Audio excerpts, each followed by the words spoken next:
Good evening, greetings and all that. I'm Adventure Argonaut. This is Chrono Jotter. So before we get back to the game, let's see if my streams are working. Yes and yes, and how about this one? Rumble still says it's not working, so let's do something about it.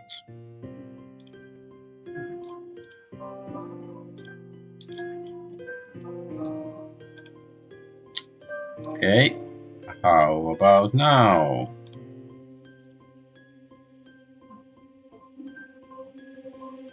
Yes. Hello? Nope. Not working yet, I do believe.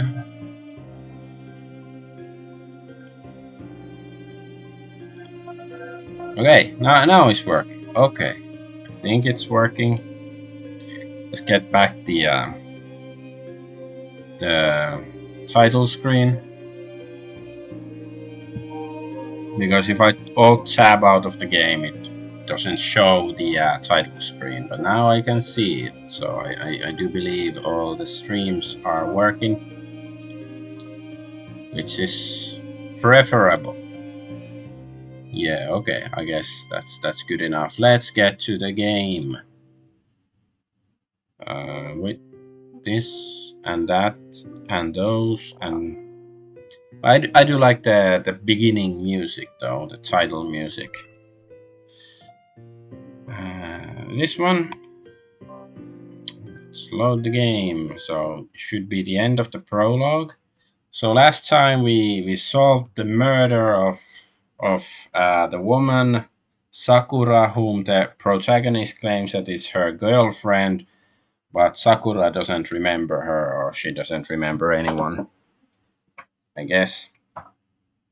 But yeah, because you solved the murder and then she came back to life because there's weird stuff going on in this place. Ah, yeah, prologue complete. A chance to increase one of your stats has been acquired. Yeah, so investigation 6, charisma 5, alacrity 4. I wonder if it said somewhere in this game that is charm, not charisma. Not that I really care, because they're more or less the same thing in sense of video games, at least. I guess I will increase charisma.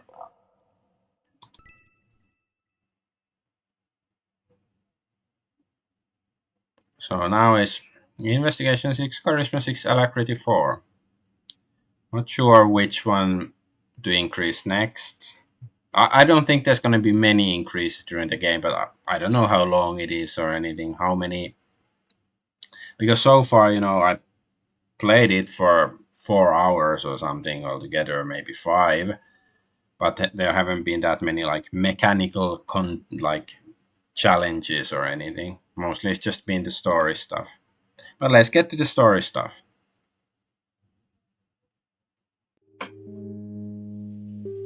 Had someone spilled a bottle of stars?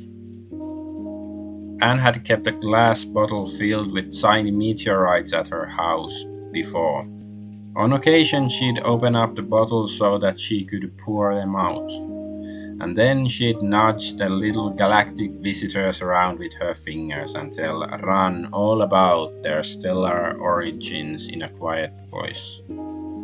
Ran had long since forgotten the names of all those galaxies, but the crisp, blinking sound of the meteors splashing out onto the wooden floorboards and the heaviness of Anne's voice, so different from the way she usually spoke, had been indelibly engraved into her memories. No, it's just the sound of rain, thought Ran as she opened her eyes and had her field of vision filled with an old wooden ceiling. She pushed herself up only for the outlines of everything around her to start shaking, making it impossible for her to distinguish the desk, walls, and floor from each other.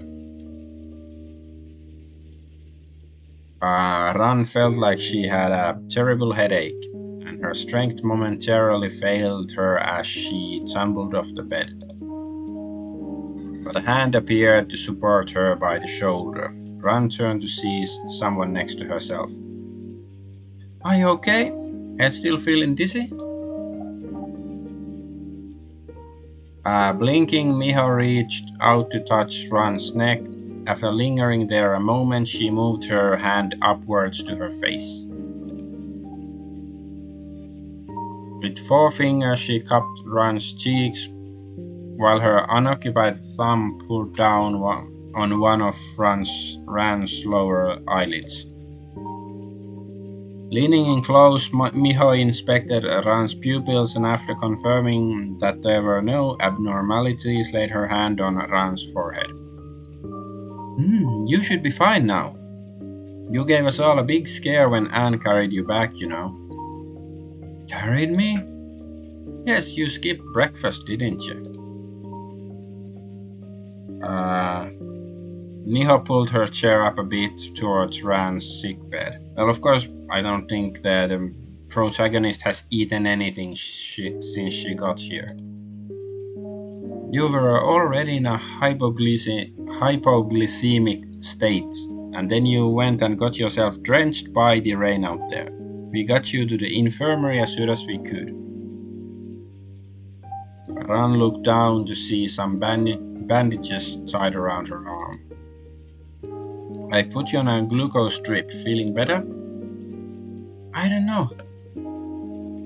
Ran noticed she'd been changed into a patient's gown and immediately started looking around for her jacket. Noticing what she was doing, Miho spoke. Don't worry, unhelped, take your notebook out and put it with your clothes. She pointed to the other end of the bed where her neatly folded uniform and notebook sat atop a cabinet. Ran lowered her shoulders and relaxed. Did any of you look in the notebook? No, of course not. None of us are the type who would violate the privacy of others at the first opportunity. Miho laughed suddenly then.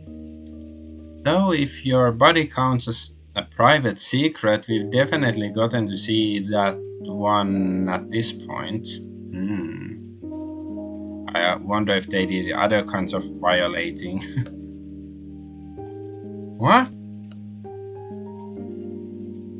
Wait, wasn't it Miss Sakura who changed my clothes? Of course not. For starters, Anne couldn't even lift you. It was Yoruno-san and Asakura-san, of course. Well, I helped too. We got a much better figure than meets the eye. I'm not sure what you're talking about. Miho laughed even more cheerfully, though Ran thought that she looked better when she wasn't laughing. Ran shifted a bit, leaned on the bed's headboard and took a deep breath, thinking that she needed to get to the point. I spoke with Miss Sakura. She'd lost her memories, not just about me, but practically everything. Did you make Miss Sakura lose her memories? What exactly is going on with this school? How did you get there? Why do you have to kill people? Good questions. How am I supposed to answer you like this? One question at a time.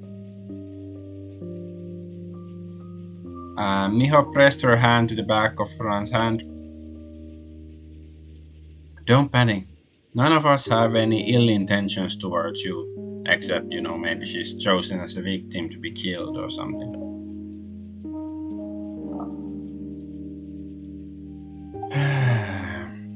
Just what is up with the school? Just why is this school so bizarre? I don't really understand this question. Is there something weird about the school? Is there something weird? Is there anything normal about this school? Where are the teachers, the janitorial staff? If you live here, then where are you getting your food, daily necessities, water and electricity from? Miho took a moment before answering. There are no teachers in this school. We've taken on the roles of teachers and staff ourselves. For example, I'm the school nurse, and Asakura-san handles maintenance. Cleaning the place with only 7 people must be a bitch. Of course they don't create so much dirt. Hi, Livid. Thanks for following me. Fine. Stream is going fine. Well, I just started 10 minutes ago, so not much has happened yet. And the other 4 classmates of ours each handle one of the subjects and use the extra time after classes to prepare the curriculums. The daily supplies and food, as well as other necessities, were prepared for us when we first arrived at the school. So far, it doesn't look like we're going to run out anytime soon.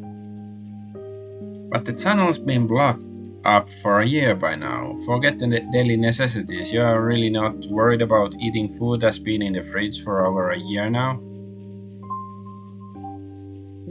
We worried about it too before, but all the food has been fine. None of it's gone bad or anything. So the food has been in the fridge for a year. Like, does it replenish by itself magically, or is it just like so much food that they never run out? And the quality of the ingredients are superb too. They even have the sugar apples that Aya and I love. They're not really rare or anything, but it's impressive that the school was able to stockpile such a particular fruit in advance. Food that doesn't rot, can you really call that ordinary food? I suppose if Miho isn't lying to me, then she's not hiding anything, and this is really all she actually knows. Which is to say, someone other than the students is responsible for preparing the daily necessities of the school. Normally this would be quite natural, but in a place like this, it's much more peculiar. Well, it doesn't mean that somebody else is preparing the food. Maybe there is some weird magic going on. After all, Ran, she has some time travel powers with her notebook and stuff, so, basic physics are out of the window already. For instance, how do the people who handle these logistics get in? How do they resupply without any of the students noticing, and why do they bother to conceal themselves? Maybe there's something like astromorticians, somehow able to appear and disappear undetected in the school to replace used supplies? What are astromorticians? Okay, I've recorded the term. But if that's the case, then the school is exceptionally atypical. Just what was it that caused this place to become the focus of so many supernatural anomalies? So yeah, at least she's admitting it's supernatural. Well, of course, you can bring the dead back to life and stuff by solving their murder. Astromorticians, a group of 5 anthropomorphs which wear 3rd-generation astronaut outfits. They appear in the vicinity of corpses which have died of certain causes of death. The details have been lost due to Ran's memory loss, and cause all humans within a spherical area 500 meters in radius centered on that corpse to experience sudden anoxic shock. Furthermore, the processor frequencies of electronic devices within the affected radius will also be reduced to less than trillion, billion, gazillion of their normal rate, and the affected region will enter a state of zero gravity. The astromorticians will then conduct mortuary processing of the corpse while still suspended in midair, including decontamination, physical restoration, and the application of makeup. After fully processing the corpse, they will clasp their hands and engage in prayer. 6 hours after manifesting, they will utilize safety ropes connected to the surface of the earth to pull themselves underground, after which they will demanifest. Ran Ibuki once communicated briefly with them, but because she was under extreme emotional stress at the time, she was able to comprehend the information conveyed to her by the astromorticians. What sort of drugs were the people making this game taking? Well, I don't know. This is just weird.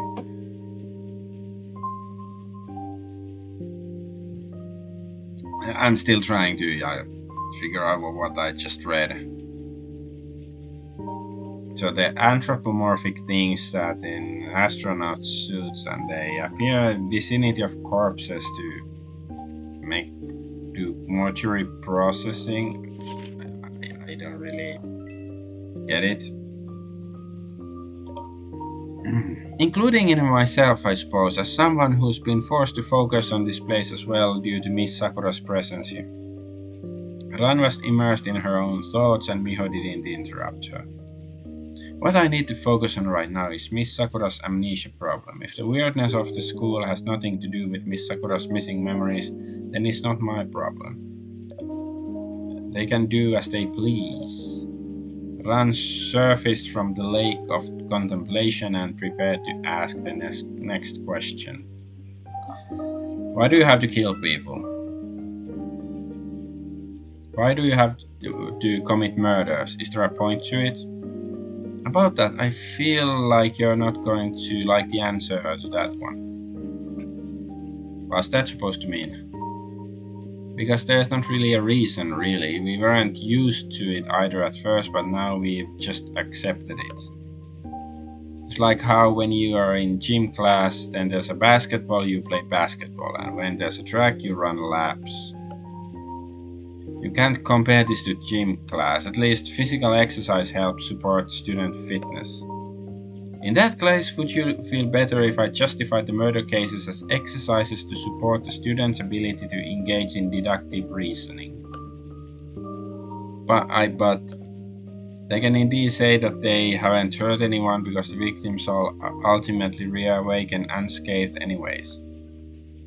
But what if they cannot solve the murder? Like, what if the killer confesses, like, it's too difficult to solve the murder, and then the killer is like, screw it, I wouldn't confess. Like, will that also resurrect the victim?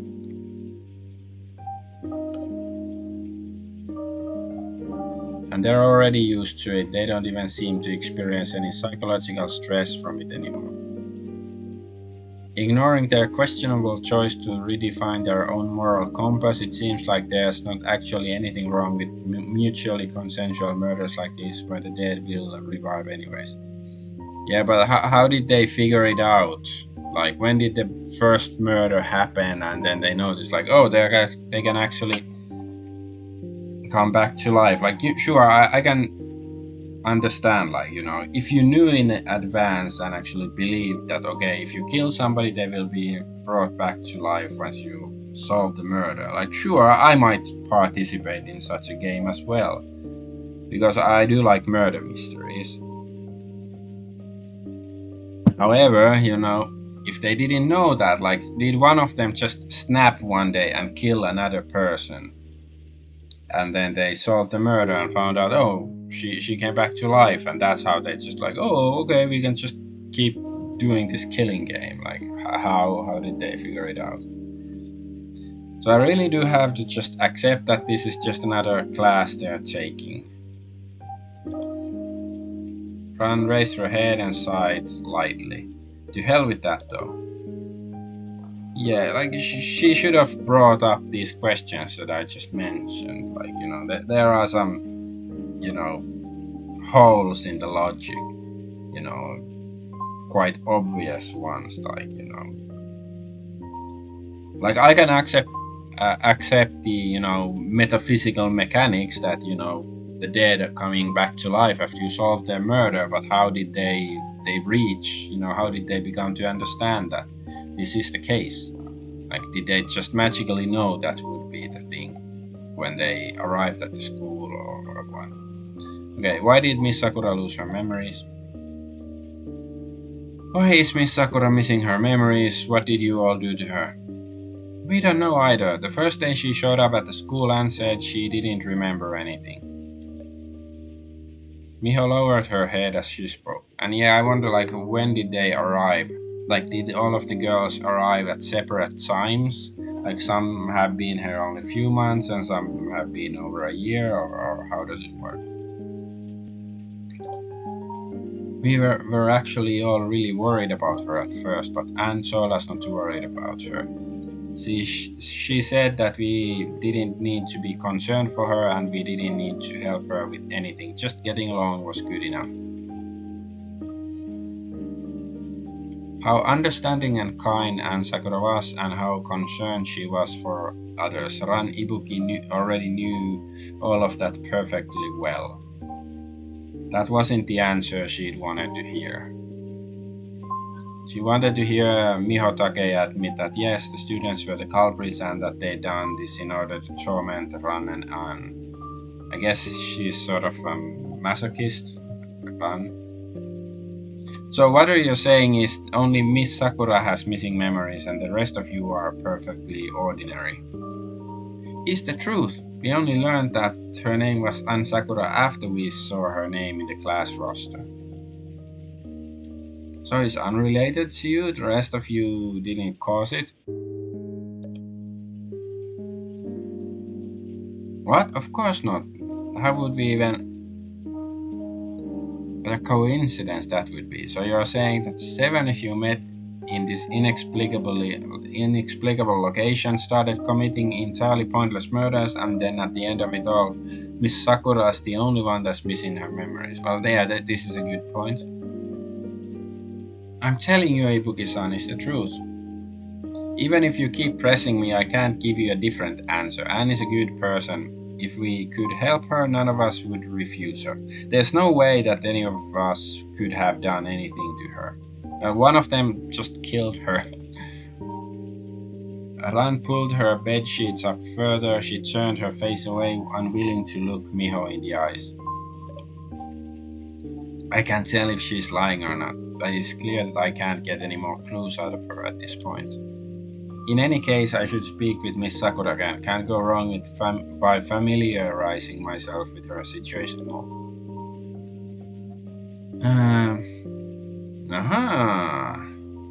Aya's peculiar attitude towards you. Charisma check 5. Passed. Take, have you known Toyama for a long time?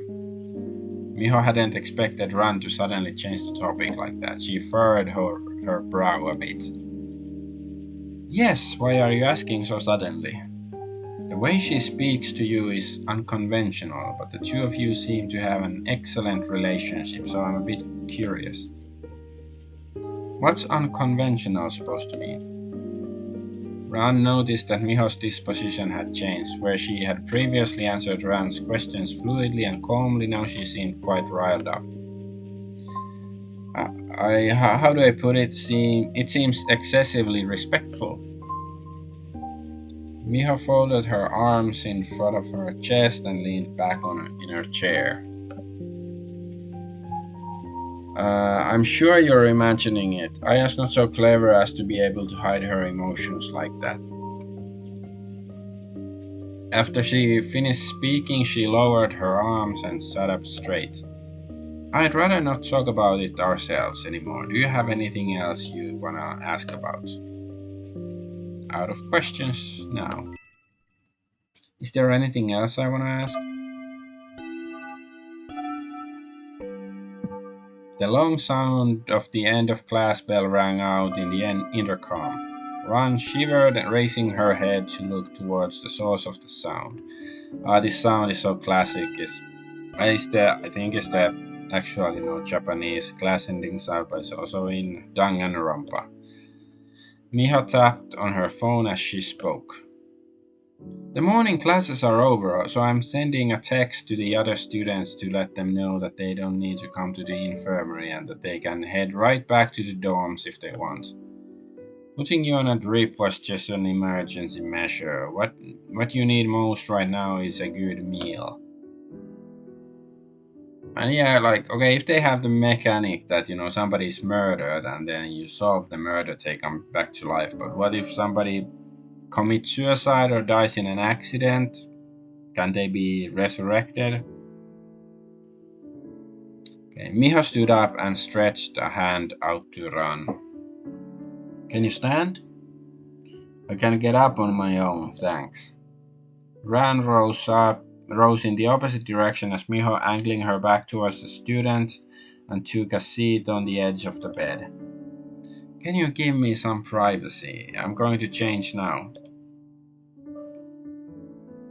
Oh, why be shy? It's not like it's anything I haven't already seen by now. Miho smiled but still turned and left the infirmary anyways and said something at the door. I'll be waiting for you outside.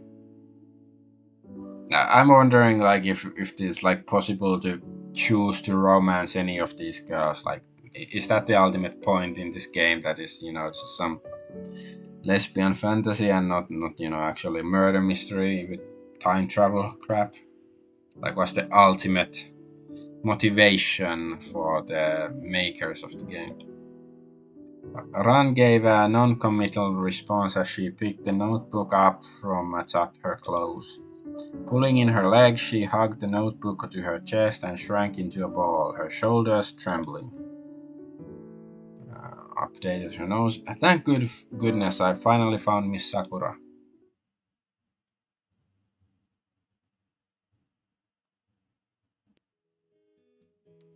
Ibuki-san, why don't you try some of this? Yeah, I'll save. In case it crashes or something. Hey, it's chapter 1 finally, yes. So try some of this. Mihotake had filleted a slice of meat to the grilled tuna and now set it onto Ran's plate. It's a bit salty. Let me get you some soup too.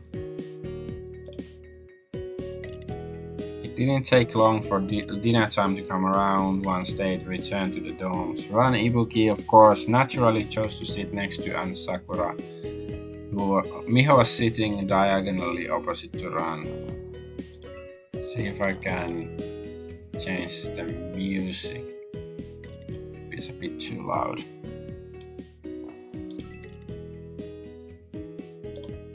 It wasn't the most convenient angle for spoon-feeding Ran, but that didn't stop Miho from getting up and busying herself with Ran anyways. Miho, as a mother, you're not supposed to indulge your children too much, Huh? Miho didn't understand the meaning of Sai's joke, and the hand she was using to serve food to Ran paused in the air. Can I have some too, Mommy? Aya playfully waved her empty bowl in front of Miho's face. You all stop playing around, okay? Ibuki-san just finished resting. I was only helping serve her food because she needed it. Miho sat back down in her chair and ceased using her chopsticks, opting instead to use her expression to urge Ran to eat. Ibuki-san, how do you feel? Do you have an appetite? Sure, but Ran looked at Sai, unable to hide her surprise.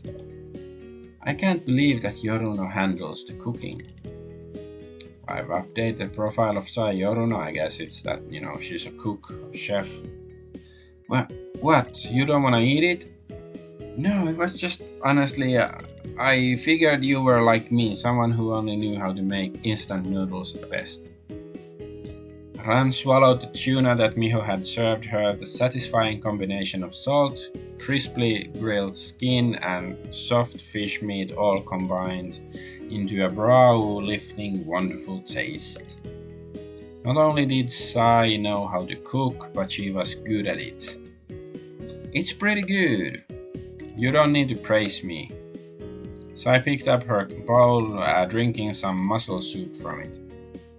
Asakura-san, here! Tamaindo had peeled some bamboo shrimp, and arranged them into a wave in the dish in front of her. What is bamboo shrimp? Shall I mix the soy sauce and vinegar for you? Asakura nodded, and Tama rolled up her sleeves, reaching for the condiments at the center of the table. But she clearly couldn't actually reach them, and only after she made a few attempts did Koizumi notice Tama's awkward situation and help push the condiment rack to her.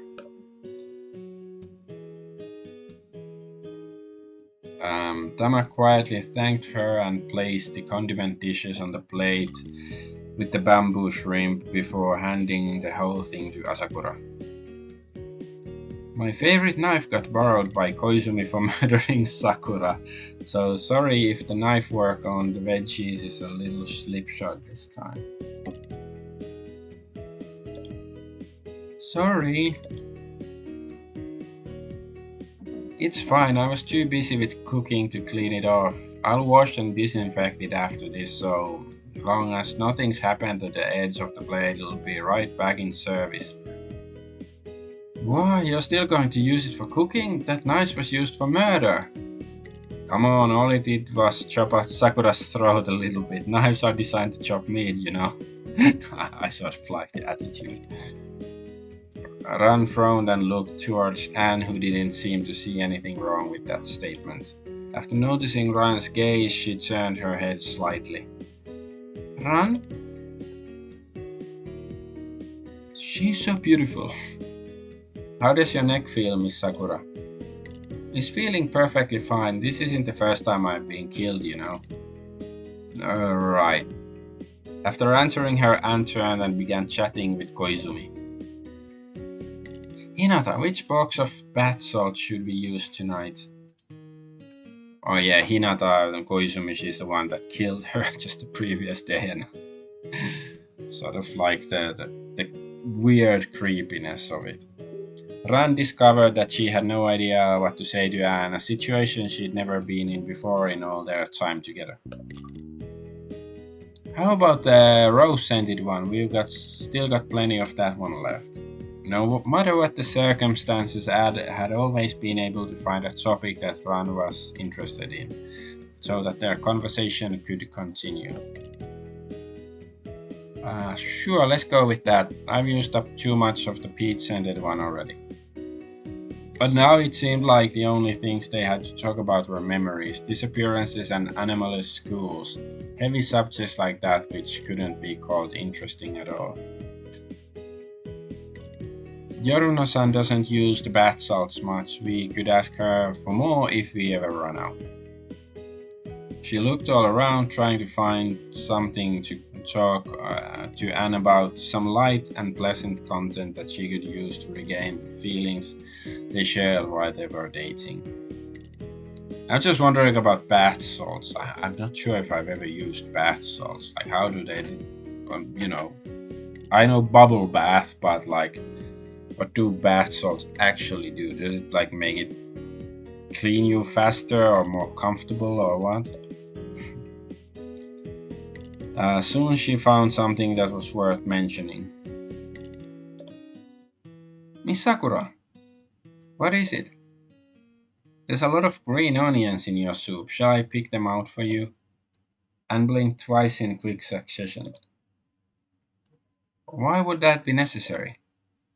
Because, well, you've never liked them, have you? Back when we used to have dinner together, you'd always pick the green onions out of your food. No, I quite like the way they taste, actually. Anne set her chopsticks down. The Anne Sakura you're talking about is the one from your memories, isn't it? Maybe she's from like a different timeline or something. Different reality. Yes, but you're supposed to be Miss Sakura. Anne silently looked down at the green onions floating in her soup as she held the bowl with both hands. Sakura-san, is something wrong? Anne shook her head and taking the soup spoon, she quietly picked all the green onions out of the bowl. You're right, I should do my best to be more like Anne Sakura.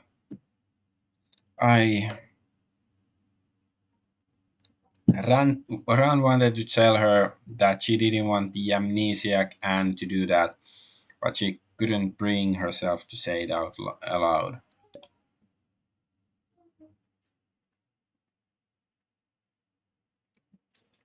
After lunch was over, the students began cleaning up the bowls and chopsticks, and Ran stood to speak to Anne. Miss Sakura, we should find a private place and speak properly. Not now, we're about to draw the lots. Ah, another murder game? Anne carried her bowl to the sink and Ran quickly followed. Miss Sakura, you should just ignore all of this. What we should be focusing on together is getting your memory back and then leaving this place. Anne put her bowl in the sink and turned the faucet on. She stared at the stream of water, saying nothing. Miss Sakura? Have you found a way for me to return to being Anne Sakura again? Not yet. And Anne shut the faucet off, the handle emitting a dull churning sound. Then let's continue as usual. For now, it might be meeting for you to observe how we've been living so far. Anne, Ibuki-san, hurry up! Next to the cleaned-off table, Miho called to them. Anne raised her hand in response to Miho's call and turned to run. Let's go! Ran nodded, followed Anne, watching her from behind. The current Miss Sakura is extremely different from how I remember her. Let's start by understanding the environment she's been in here. Don't be impatient. Compared to the 4 years I spent searching, this is nothing. Not to mention Miss Sakura is right by my side. Ran approached the dinner table where 8 face-down cards were already scattered. But yeah, they don't waste time, she was just killed the previous day and now they're ready for another killing game. So by drawing lots, you're talking about drawing from these. That's right, there's 2 rounds. First we decide on the culprit, then on the victim. Right now, the 8 cards, 7 of them are white, only 1 is red, which represents the culprit. Try drawing 1.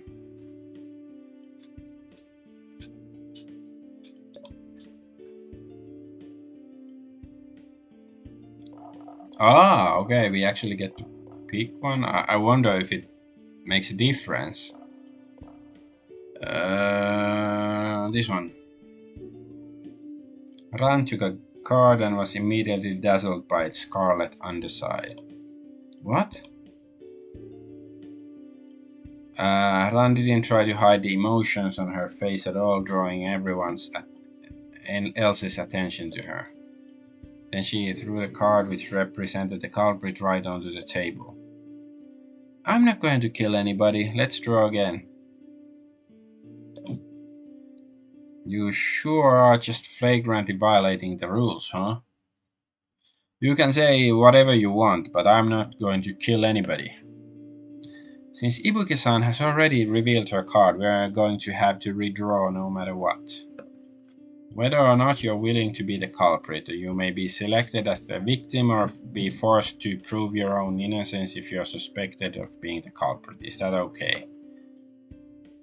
Ran nodded. So long as she could avoid the worst case scenario, that'd be enough.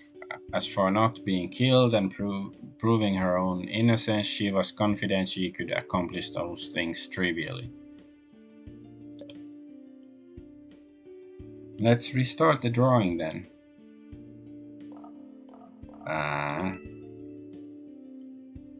Ran took a card, its underside wasn't painted red.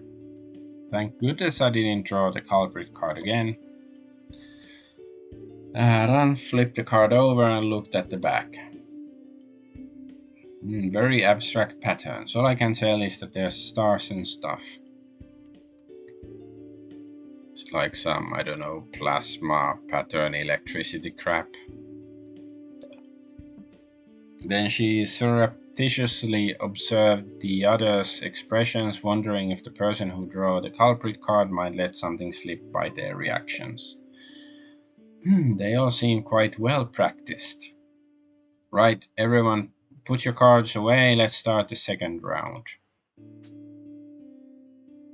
Miha set out 8 new cards, which didn't look any different from the previous ones. Ibuki-san, each of these cards has one of the students' names written on it. Once the culprit draws it, the name on the card will become her target.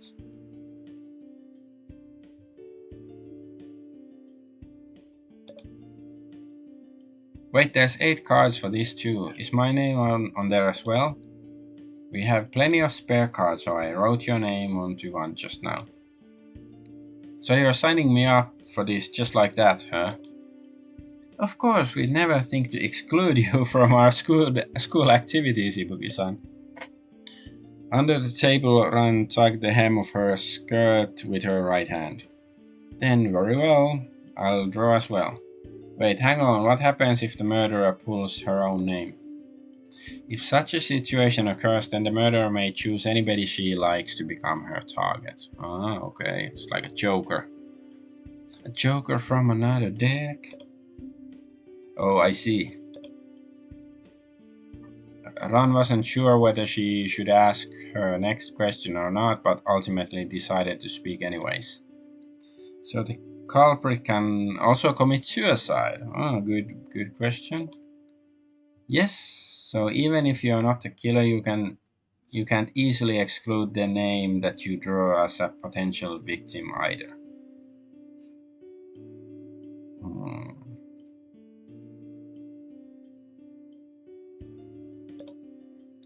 All that can be said is that the probability of such a thing is greatly reduced.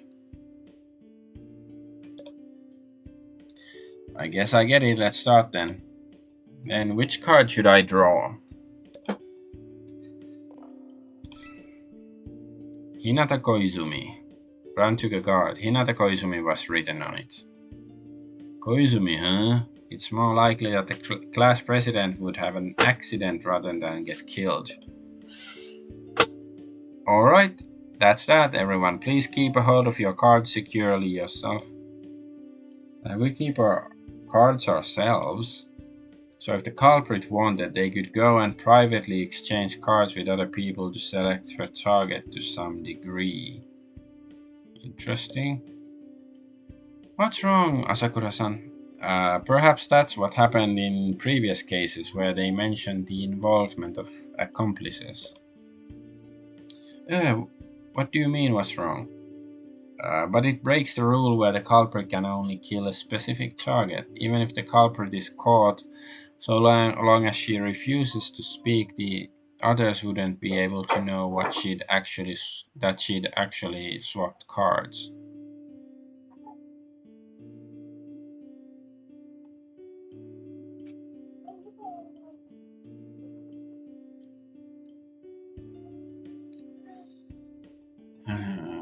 I'm just wondering, like, what if she kills two people? Like, she's murdering one person and then somebody, catches her and she kills the witness. Is that allowed? And but I guess it makes sense that they have to, like, they randomly choose the victim unless it's the Joker, because it's provides you with a motivation, because it can be difficult to choose to kill somebody if you're just told go kill somebody, and if you don't have proper motivation, it can be difficult. Not that I have experience in such matters. Well, you always look unhappy after we finish drawing lots. And since the dead can be revived in theory, the culprit could even kill everybody besides the target first. Yeah, I guess. Oh, don't worry, I was just acting. Always have to perform a bit at the drawings, after all. Ran licked her lips, tasting a bit of leftover salt from the tuna. Well, it wouldn't be police procedural then, they'd be a B-movie slasher flick. Oh, I see, Asakura-san. Then drawing the lots is concluded. The rest of the afternoon will be free activities. Aya, it's our turn to do the dishes today. Come over here. Get over here. Coming, coming. Ran slipped her card into her pocket and caught up to Anne, who was just about to head upstairs. Miss Sakura, let's find somewhere to have a proper conversation. This is really annoying. Like, if I was Anne, I'd probably end up killing her in a couple of days. Just, because she's annoying. Anne had already placed a foot on the steps leading to the second floor. I still need to prepare for tomorrow's classes. Let's talk about this later. Preparing for classes? That's not nowhere near as important, right? Why don't you take a stroll around school? You'll be living here for quite a while after all. Absolutely not, Sakura-san. I'll find a way to restore your memories very quickly for sure. Then we'll go home together. Anne nodded but didn't respond to Ran's words and headed up the stairs by herself. Guess I'll look around the school for a bit. If there's enough time left, I'll go check out the tunnel then. A new recall point. Okay. I wish I could go shopping with Miss Sakura. Yes. So. So I can like spend time with 3 people, I guess. Because there's 3 clocks. There's 1, 2, 3, 4, 5. Let's go talk to Aya Toyama. She's the one with the choker. Maybe she's gonna tell us about it. Ran was wandering through the corridors when she suddenly heard accidentally clicked. Okay, let's go to the log. Ran was wandering through the corridors when she suddenly heard the sound of a guitar coming from a side room. Ran opened the door to the music room and the guitar trailed off immediately. Fine, I'll save as well.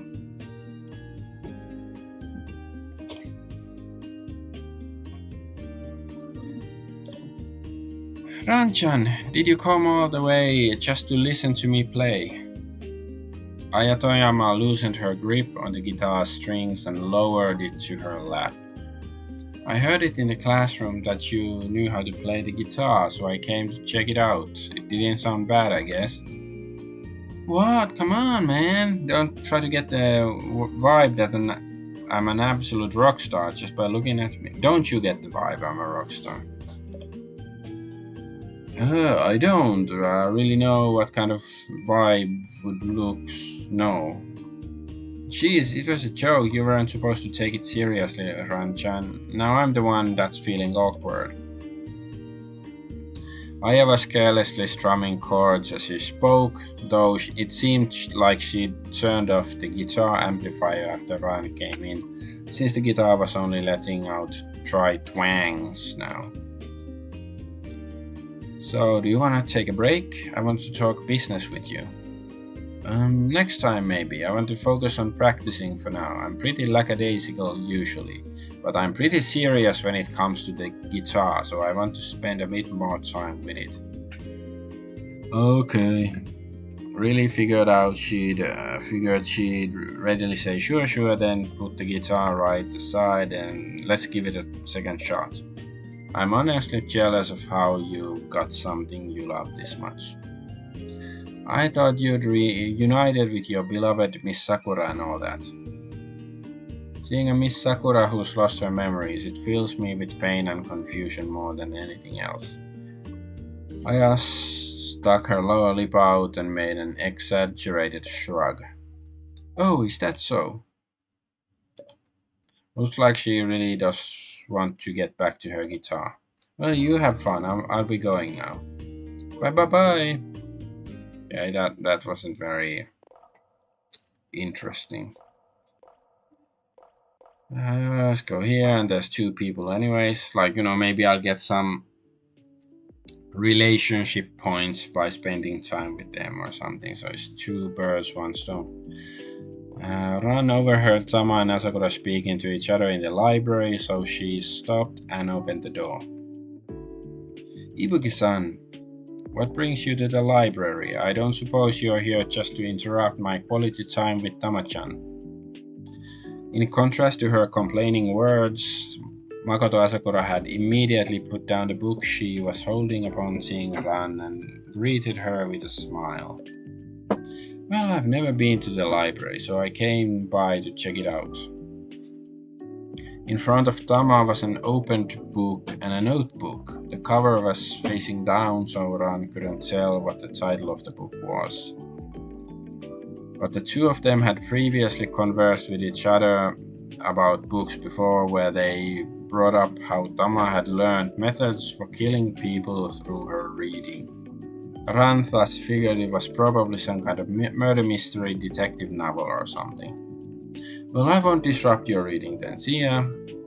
Leaving so soon? You're not going to look around the library? If there's any books you're interested in, all you have to do is borrow them. To borrow them is sign your name at the front desk. Ah, Asakura-san, wait a moment. Tama interrupted Asakura and reached out to adjust the hairpin on Asakura's head. Alright, it's much better now. The hairpin was a little lopsided just now.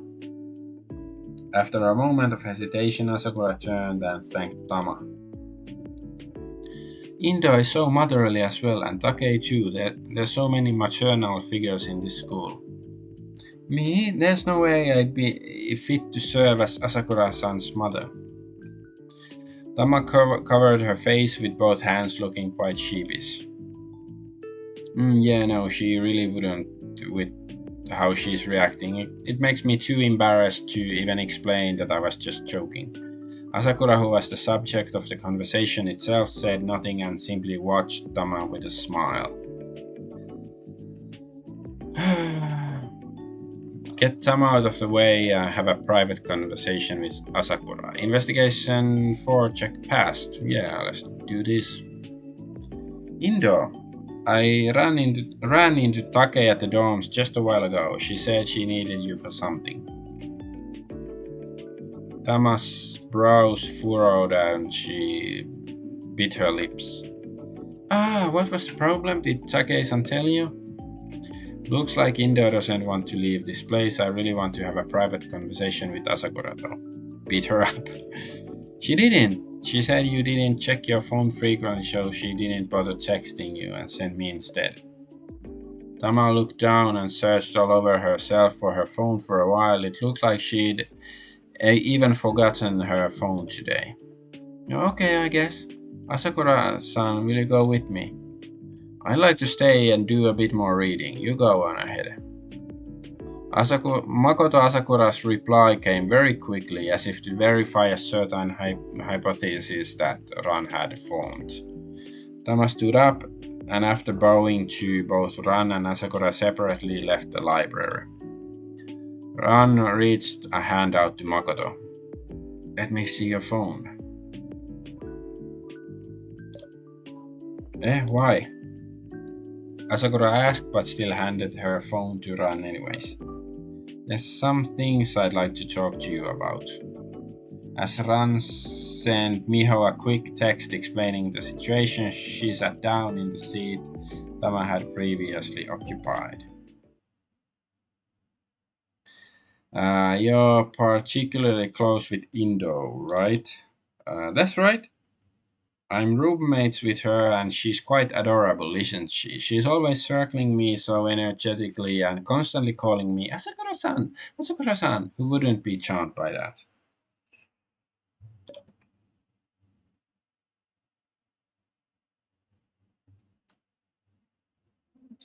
After Ran finished sending the text, she pushed the phone back to Asakura.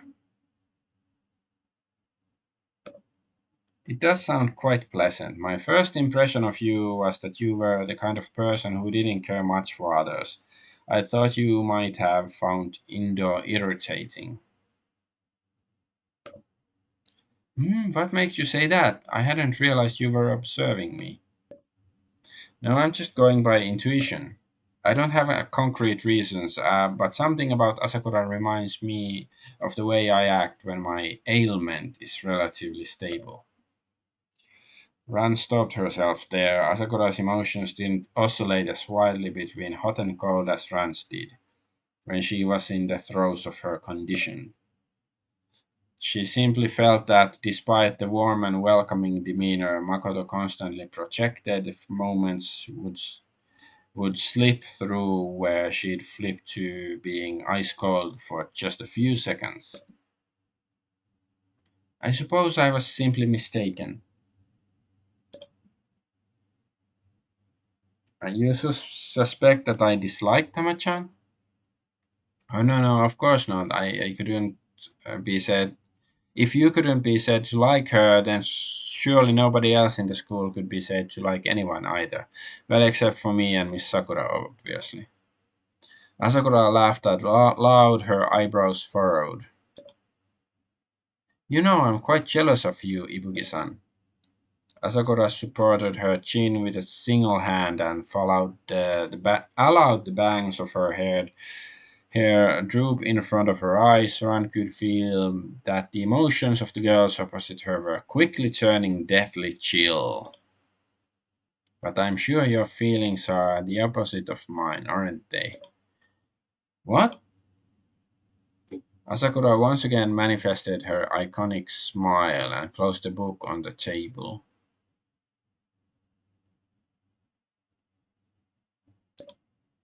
Well, it looks like you don't have anything else to say. I'm going to head back to the dorms and check up on Tamachan. I doubt Take's conscience will let her keep distracting Tama for long.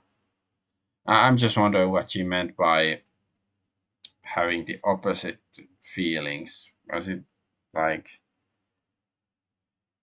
is it that, Asakura really doesn't like Tama, but Tama likes her or something? Because it's like the opposite, because I don't know. Ran nodded and took the opportunity to take a peek at the book that Asakura and Indu had been reading. It was apparently philosophical investigations by Ludwig Wittgenstein. Huh? The hell are they reading? It's philosophy. Haven't read any Wittgenstein though. Sayoru no Mihotake. Koizumi. Let's go to Yoruno. This is a swimming pool.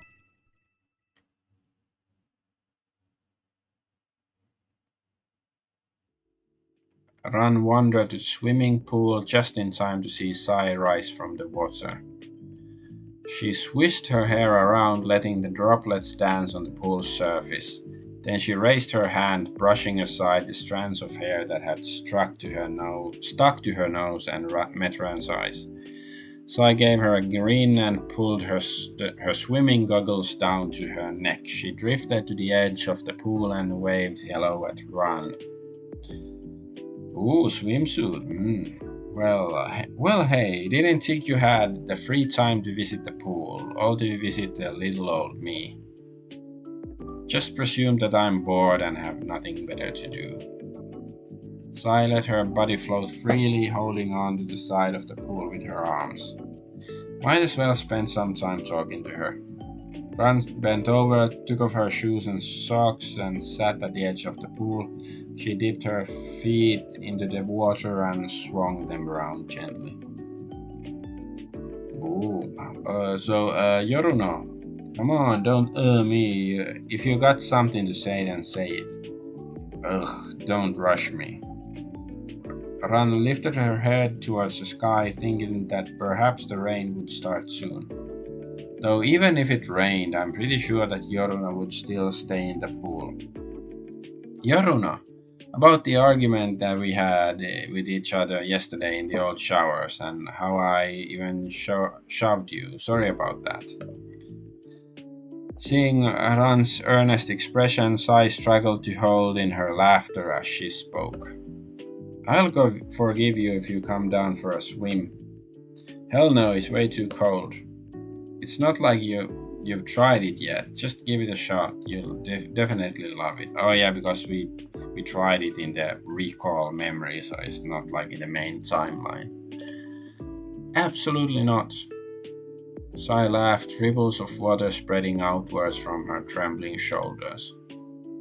Hearing you say it like that just makes me more confident. My little sister had the same reaction as you, but afterwards she got addicted to cold water swimming as well. Exactly like in the recall. Yeah, she's an NPC who has, very simplistic personality, so she repeats the same things.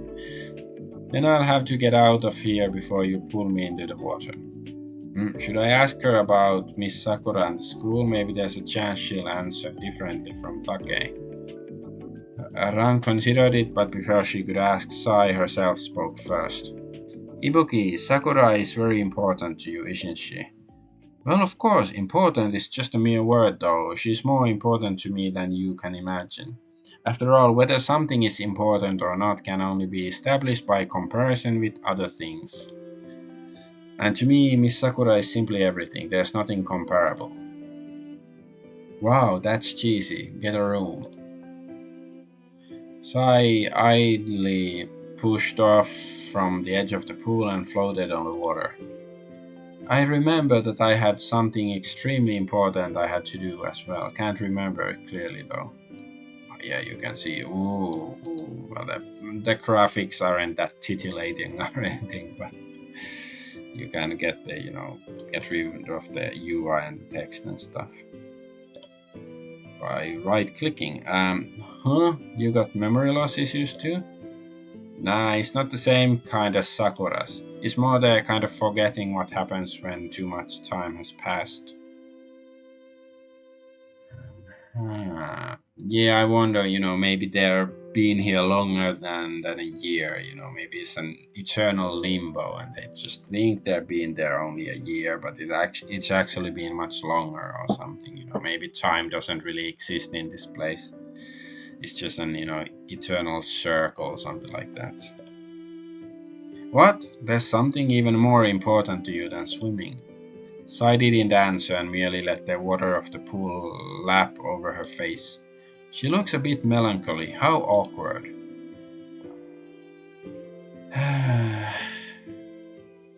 Yeah, since we just raised our charisma, so we're at charisma 7. So if I use 1 point, I can do the check. Charisma has been temporarily boosted. It's now 7. I have 4 temporary points. So let's go back and we pass the check. Yoruno, what you just mentioned, could it possibly have something to do with your little sister? Sai rose to the surface of the water, brushing away the rivulets of water and clinging strands of hair from her face with her 2 hands, revealing her forehead and her eyes. To Ran, they looked as clear as those of a cat. It's possible after all, I love my little sister a lot. Ran has updated the profile of her. Okay, saying it so bluntly like that. You're worse than I am. Sai laughed quite mirthfully. My sister's not that much like me. She's rather energetic, but also very polite.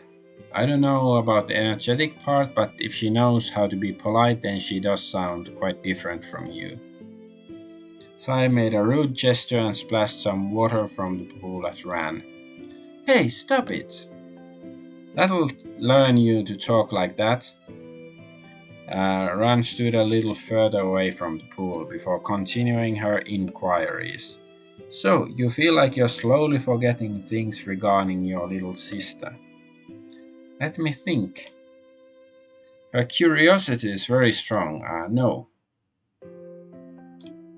She always said she wanted to leave her hometown and go live in Tokyo, but it probably had nothing to do with curiosity. We lived in a place that got written up on the maps as being part of the town next door, but in reality, there's an entire ocean strait between our place and theirs. You lived on an island? A very small island. No point in naming it. You probably never even heard of it.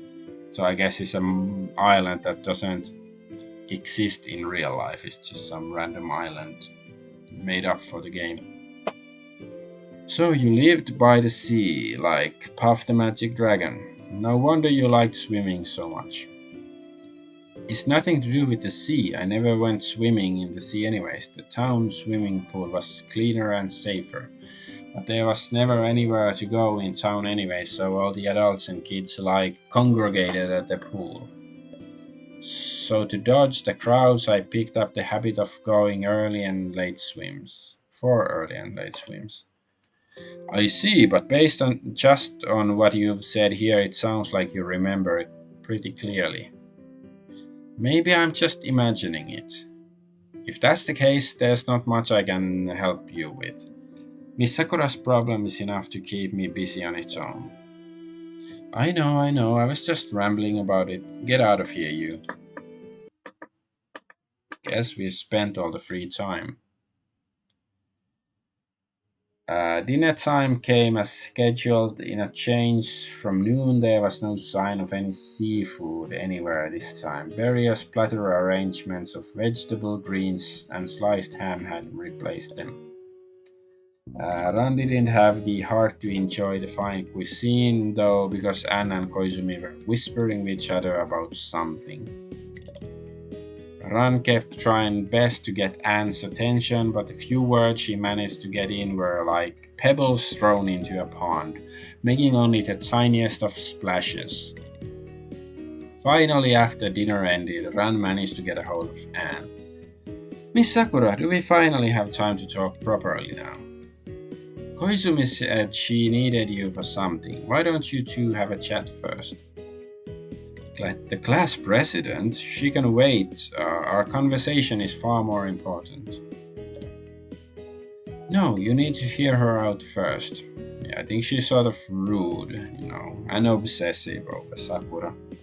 It doesn't sound like a healthy relationship. Koizumi didn't tell me what she wanted to say, but she was afraid you'd reject her, so she asked me to convey the message to you. Anne lifted a hand and gently placed it against Ran's cheek. Hear her out, please? Miss Sakura. Okay, I got it. Good, hurry then. There's another set of stairs from the second floor if you take a right turn. If you go up there, you'll reach the upstairs viewing deck. Koizumi is waiting up there for you. I wonder if this is related to a murder in some sense. Maybe they are cooperating to have Ibuki killed. Okay, Miss Sakura, please wait for me in your room. I'll come find you as soon as I'm done chatting with the class president. Anne stuck a finger into Ran's hair and gently nuzzled Ran's head, like she was encouraging Ran. See you later. Yeah, I don't think she should be encouraging us, because I think we are the biggest psycho in this whole place.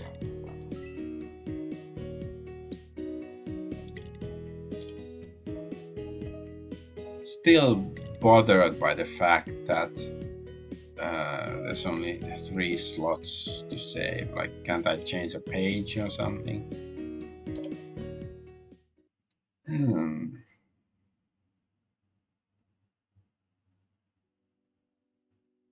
Following Anne's instructions, Ron found her way to the viewing deck. Ooh, the view is pretty nice. It looks like a Ruotsinlaiva in Finland, like, big cruise ships between Finland and Sweden.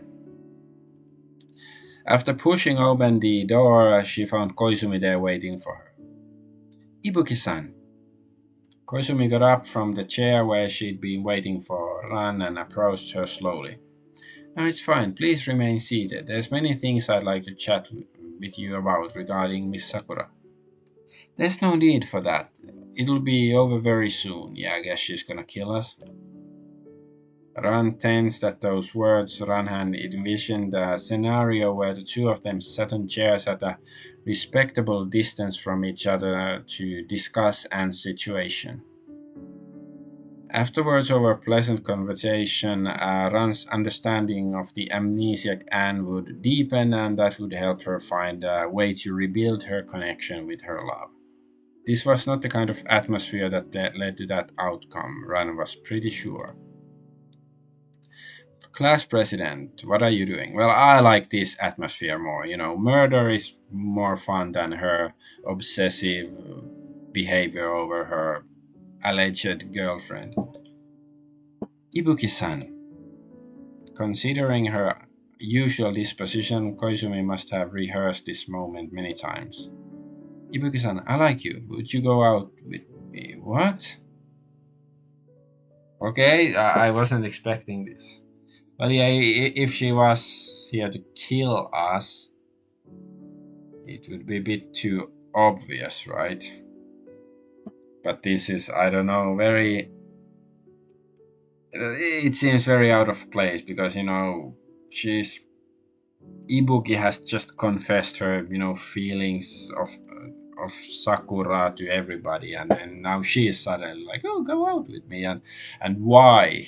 Okay, let's see why, because I don't really understand why would she like us, because Ibuki is, really fucked up in the head. Ran frowned. She couldn't understand what Koizumi was thinking. Surely Koizumi knew exactly what kind of answer she was going to receive after her confession.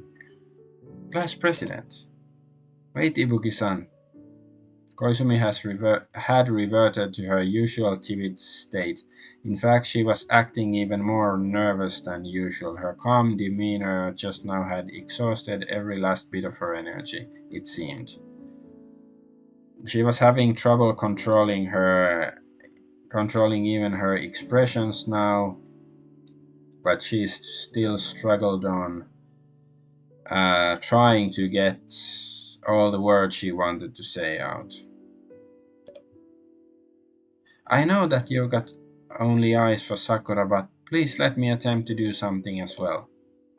I want to protect you. You want to protect me? From what exactly do you want to protect me? Ran, watching Koizumi struggle to catch her breath, couldn't help but think that Koizumi was the one who needed to be protected, not herself. When we get killed, we revived, but that might not be the case for you, Ibuki-san. If other students don't think about that, they might go right for you if they draw you as victim, or maybe they'll kill you just to prevent you from investigating the crime scene. If that happens, you might just die for real. That is true, I may indeed get killed, and it might turn out to be impossible to revive me, but I can take care of myself. You cannot protect me. Even if I decided I wanted to accept your protection, that doesn't mean that I need to date you. Or maybe this is a way to, get close to us and kill us. Right, but Sakura-san doesn't remember you right now, and I'm worried that you'll do something drastic. Like, I don't know, snuggle her. Even if it's just temporary, you can rely on me. Ran had no idea or how why Ran had no idea why Koizumi had decided to treat Ran like this. It wasn't like the two of them had interacted that much yet. Absolutely not. The only one that I'd ever rely on is Miss Sakura.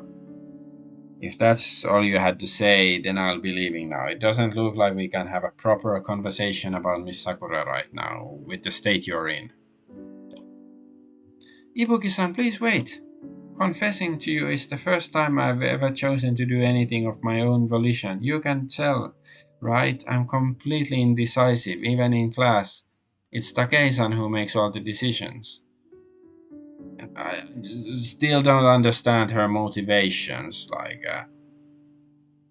She's known Ibuki for like 2 days, and Ibuki has acted like a complete wacko part of the time. Like, okay, she might be smart in solving murders and stuff,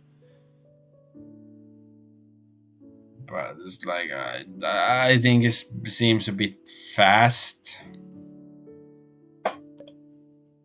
So please stop, class president. This kind of nonsense is the sort of thing I hate the most. What the hell do you even mean? This is the first time you've made a choice of your own volition. You volitionally eat food, volitionally shower, volitionally sleep every damn day, don't you? She's really an asshole, Ibuki. She's she's being really rude to Koizumi. Like, she could try to turn her down in a more polite and friendly manner. Look, I get the point. You're trying to say that you can find the determination to make decisions on many things that are important to you, but it's got nothing to do with me. Goodbye. Okay, so updated the profile of Hinata Koizumi. I guess it has something to do with the confession or the volition stuff. I don't want to check it now. Ran departed the viewing deck, stepping towards the deserted hallway. After encountering Anne, Ran had changed significantly, and one of those changes was that she decided that there really weren't that many things she needed to concern herself with.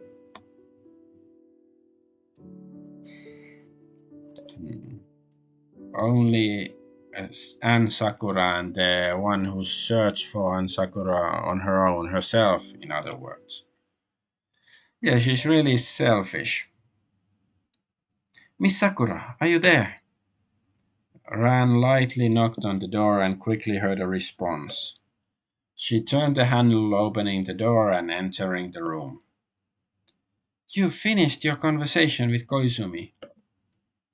Yes. Okay, take a seat then. Anne sat at the side of the bed and patted the empty spot next to herself. Finally, we can have a proper conversation, Miss Sakura. Where's Koizumi right now? Maybe she's hanging herself.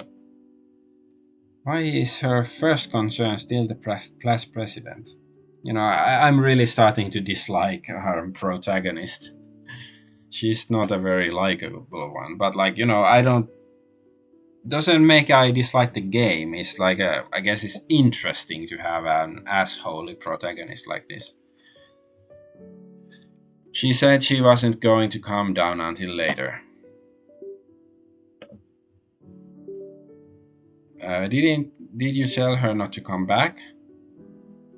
Ran felt Anne tighten her grip on Ran's hand forcefully. There was once again an expression on Anne's face that she'd never seen before. Miss Sakura's mad at me over someone else. Come on. Miss Sakura, is Koizumi really what we should be focusing on right now? She's a mere outsider. Come on, she's really twisted, clearly. It's like a stalker. It's like Sakura is some celebrity and she's imagining a relationship between them. The relationship you and I have isn't as simple as mere dating. It's the kind of relationship that no outsider can possibly interfere with. Yeah, it's completely twisted. Miss Sakura, please stop paying so much attention to others from now on. Ran, I don't have any memories. Right now it should be obvious who exactly is important to me and who is an outsider to me. I hope you can understand that. I don't understand, no. All I understand is that Anne should treat me the way I treat you and be the same to me as. Ran's heartbeat and breathing almost instantly shot up to the limits of her ability to bear. If the person who could most effectively soothe her symptoms was Anne Sakura, then the person who could most effectively trigger those symptoms was also Anne Sakura. Ran, calm down. Anne reached out and clasped Ran's right hand tightly with her own. Ran, you know that I'm not admonishing you. You know that you're just throwing a tantrum too, don't you? Ran closed her eyes and lowered her head. Her feelings and condition quickly calmed down. As long as Miss Sakura is speaking, no illusion or suffering can touch me. That's right, this feeling right now is all I've ever wanted. If I can be by Miss Sakura's side, that'll be enough.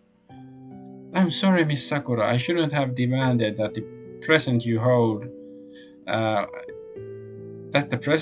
any sort of extreme feelings for me at the moment. I shouldn't have demanded. Okay, yeah, she shouldn't demand right now for her to have false feelings, yeah. I was wrong. I'll go apologize to the class president too later. That's more like it, Ran. The priority right now is to get your memories back. Then we can start discussing just what happened between you and this school, Miss Sakura. I'll try my hardest to come up with a solution. Okay, I believe in you. Ran tightly held on to Anne's hand as tears began forming again. But I feel awful, Miss Sakura. I can't bear the fact that you don't remember me anymore. Ran's anguish reflected itself in Anne's eyes, but Anne seemed at a loss to help Ran. I'm sorry, is there anything I can do for you? Miss Sakura used to pat my head when I cried. Before, she'd rub my head until I stopped crying. Miss Sakura, can you help me the way you used to? Anne looked down at her hands and hesitated. She knew that all Ran was really looking for was Anne Sakura's face, but she still nodded and gently pulled Ran down to lie on her lap. Then she stroked Ran's head with her hands. Ran closed her eyes and let the sounds of the sea and wind fill her ears. Wave after wave, swishing and swishing. Miss Sakura, I'm right here. Miss Sakura. Yes, I'm right here. You came back real quick. I'm here, and here I expected you to stay in Sakura's room overnight. What? Did Sakura dump you or something? No, I just thought that maybe you'd still be swimming and I could have the room all to myself for a while. How unfortunate for you that I saw your breakup coming and thus chose not to go swimming so that I could be right here to comfort you on your return. Ram laughed at that. She wasn't imagining it. For some reason, she found being around Sai Yorunu to be relaxing. Anyways, now that we're drawn lots, a death could occur at any time, right? Yeah, and then Yorunu is gonna stab us in the chest or something. It doesn't feel any different from usual, though. Well, everyone's used to it now. What were you imagining exactly? Ran sat down on a chair and crossed her arms over her chest. Well, I don't know. Something like everybody being tense, making sure nobody can sneak up on them, being super jumpy about any unexpected noises, that sort of thing. Sounds like that one movie, Battle Royale. Yeah, a bit. Hey, if you're still anxious, you could go look around the dorms for a while yet. Night's still young. There was that one time Asakura drew herself as the culprit and killed herself, so who knows, maybe if you go looking you'll find her dangling from the rafters somewhere or other.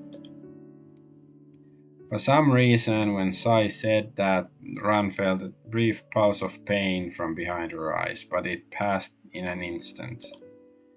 Wow, so someone actually did try that. So Asakura was the culprit and Asakura herself was also the victim. Yeah, that case was so stressful for Indo. Though in the end, she was also the one who figured Asakura's faked murder scene out so that Asakura could come back to life. I can imagine how anxious Indo would have been in a situation like that, yes. Well, she's pretty funny when she's freaking out too. Anyways, if you're going to go take another stroll, don't stray too far. It's not quite safe at night.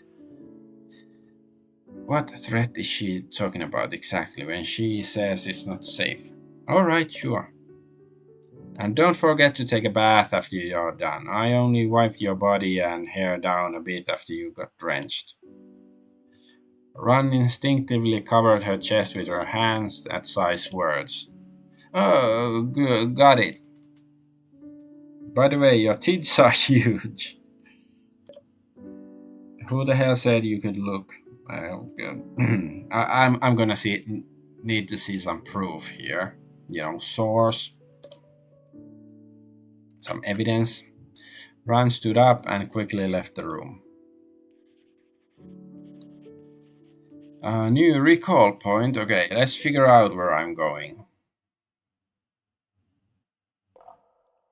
What are the others up to? Okay, I have 2 free time. Sakura, Koizumi. I really don't wanna bother Sakura. Ooh, go downstairs.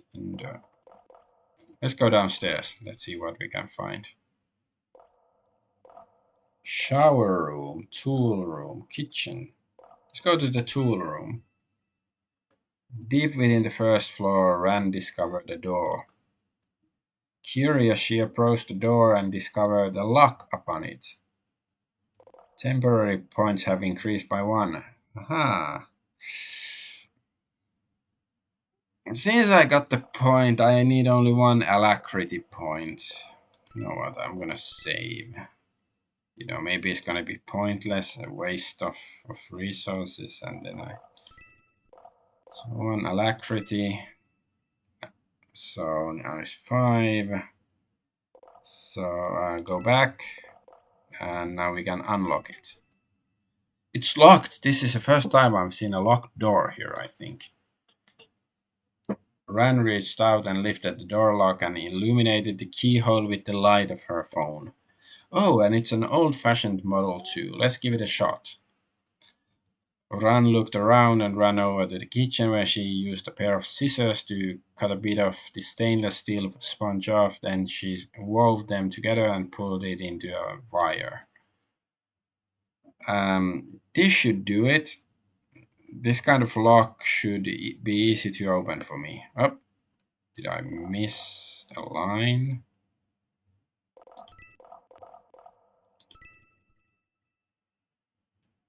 No, okay. Ran bent over and inserted a wire she'd made into the stainless steel sponge into the keyhole and paying attention to the delicate sensations coming from her fingertips. Soon she found the correct direction. Excellent. Imagine Mr. Burns doing the thing with his fingers. The lock folded, slumping over like a deflated balloon. Ran proceeded to push open the door. Huh? She reached out and felt all around for a light switch, but she couldn't find it, so she gave up on that. It turned out that this was a cramped tool shed full of various kinds of maintenance tools. There was no lack of large devices that Ran couldn't even name, as well as plenty of ropes, ladders, and the like. Well, come on, man! So it was just a place to dump all this stuff. I bet the keys with Asakura. They probably keep this place locked up to prevent accidents from happening. Ran took a step back and closed the door and clicked the lock back in place. Okay, it wasn't that exciting, but hey, at least now we know. And I guess we can take a shower. We've had enough discussions for now. I hope the next murder happens soon. Rad could hear the sounds of talking and running water from the bathroom, but she couldn't make out what was being said. She considered getting closer, but ultimately decided against it. It'd be depraved to eavesdrop on people while they're showering. But come on, you're supposed to be finding information. Like whether to solve the upcoming murder, to get evidence right now, or just try to figure out what's actually going on in the school and all this weird supernatural stuff. Okay.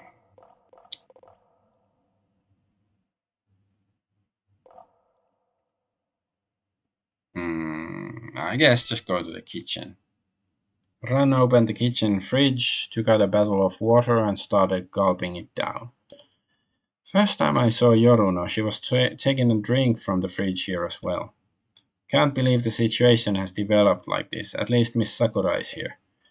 And it's quite clear what I still have to do. Let's keep going. Ran finished the last of the water and tossed the plastic bottle in the trash bin. So, well behaved. Okay, so there's nothing else here. So I guess I have to go talk to somebody.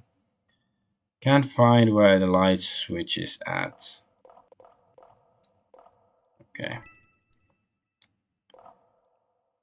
So Takei, Toyama, and Sakura Koizumi. Okay, so these. No, there's also Inudo Asakura. Let's go here.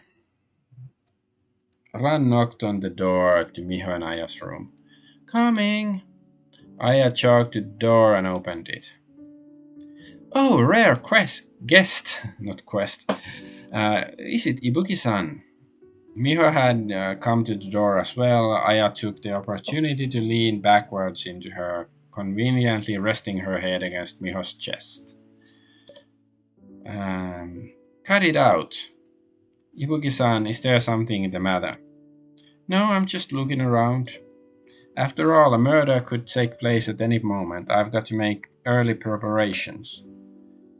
Oh, how diligent of you. Not bad, not bad. It's just in case. I think that you're doing I think that you're doing the right thing, Ibuki-san, though it's vanishingly unlikely that a murder will take place in the dorms.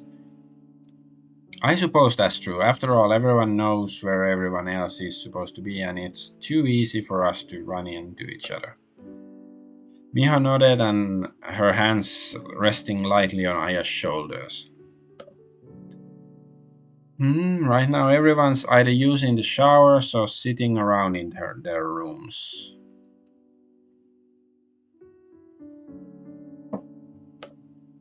There's only one room to the bathroom, but it's pretty big.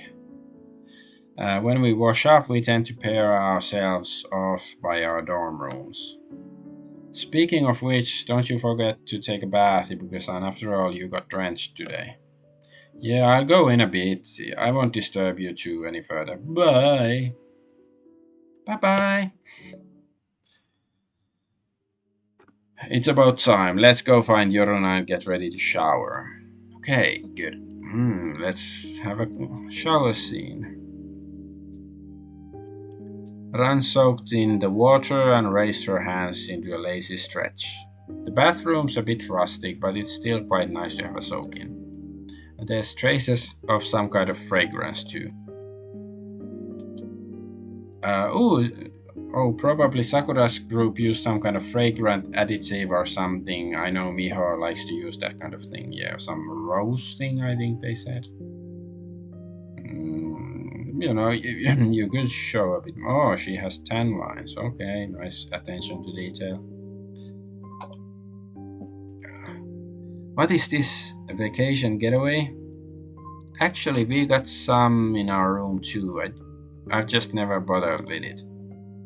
Maybe the bath salts are somehow relevant to the murder because they're paying so much attention to it. Huh? Ron nodded along casually and immersed her shoulders in the hot water as well. Feels like today the tub's particularly full. Is it because your giant chest is displacing all the water? What the hell are you even talking about? Ran turned away, avoiding making eye contact with Sai. Just take your damn bath and don't make it weird. And to think I wanted to have a serious conversation with you for once. Go ahead then. Sai smiled as she leaned on the side of the bathtub. It's probably just something to do with Sakura, anyways. Well, of course. After all, I don't understand the current Miss Sakura. How do you feel about her? Nothing special, really. Mostly that she's a decent person who gets along pretty well with her roommate Koizumi. Though sometimes it's hard to understand what she's thinking. After all, having total amnesia but never once expressing any concern over it at all, that just makes it even stranger. Well, yeah, she's Miss Sakura after all. I've never seen her panic, ever. You're making her sound like she's some kind of goddess. Now I'm curious, what kind of person was Anne before? That's a secret for me to keep all to myself, and I'm not telling anyone. With a sweeping gesture, Sai splashed some water onto Ran's face. Hey, cut it out! Sai gave no response and continued splashing water at Ran. How old are you? Ran blocked with one hand and launched counter splash back at Sai with the other. But Sai submerged into the water and quickly slipped behind Ran's back, and as if she was conjuring up a great tsunami, made a grand gesture with both arms that swallowed Ran in a wall of water. Ran coughed and leaned on the side of the pool to catch her breath. That's enough. Sai laughed raucously before she replied. That's what you get for asking me all those questions and then not answering the ones I asked you. Whatever. Ran pushed her body up and left the bathtub, shaking the water off her hair forcefully and sending droplets everywhere. I'm done washing. You have fun splashing water around like a kid. Hey, no need to rush. I'm almost done. Let's leave together, otherwise it'll make me trouble. May Otherwise it'll be trouble for other people coming after us. How about you stop making trouble for me first?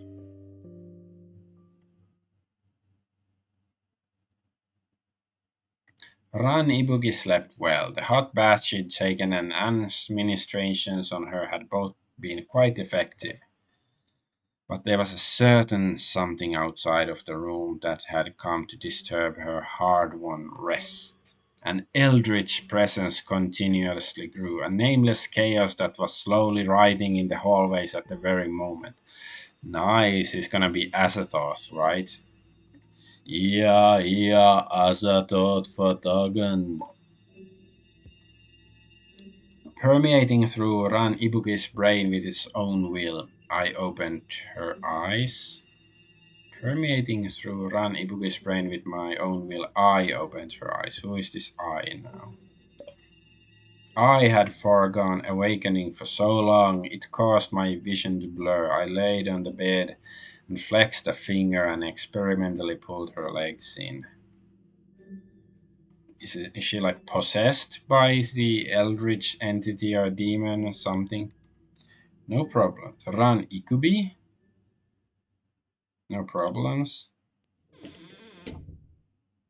Interesting. And at an unthinkable even rate, the door to the room opened and I focused my undivided attention on the darkness beyond the threshold.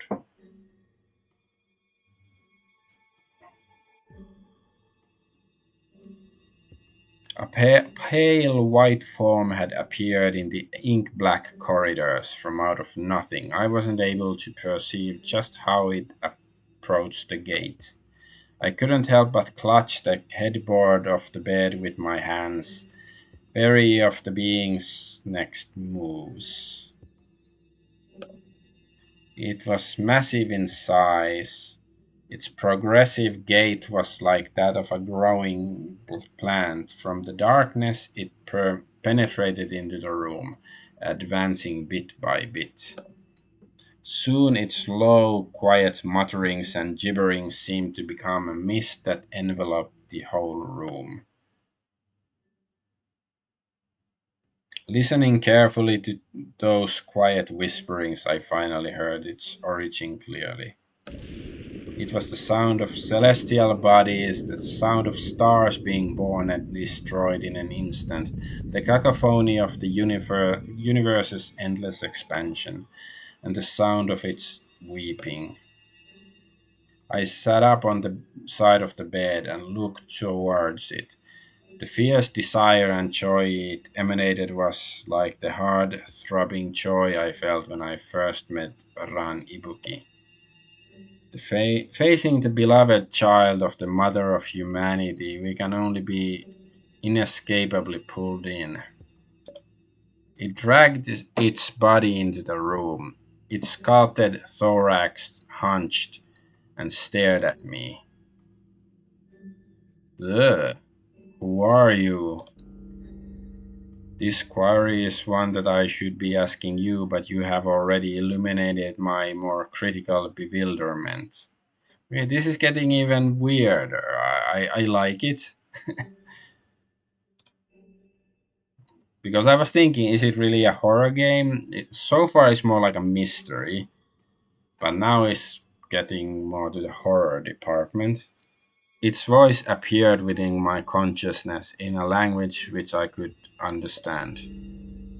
I seek but cannot find the memories of An Sakura and have no recourse but to seal Ran Ibuki away in this broken world.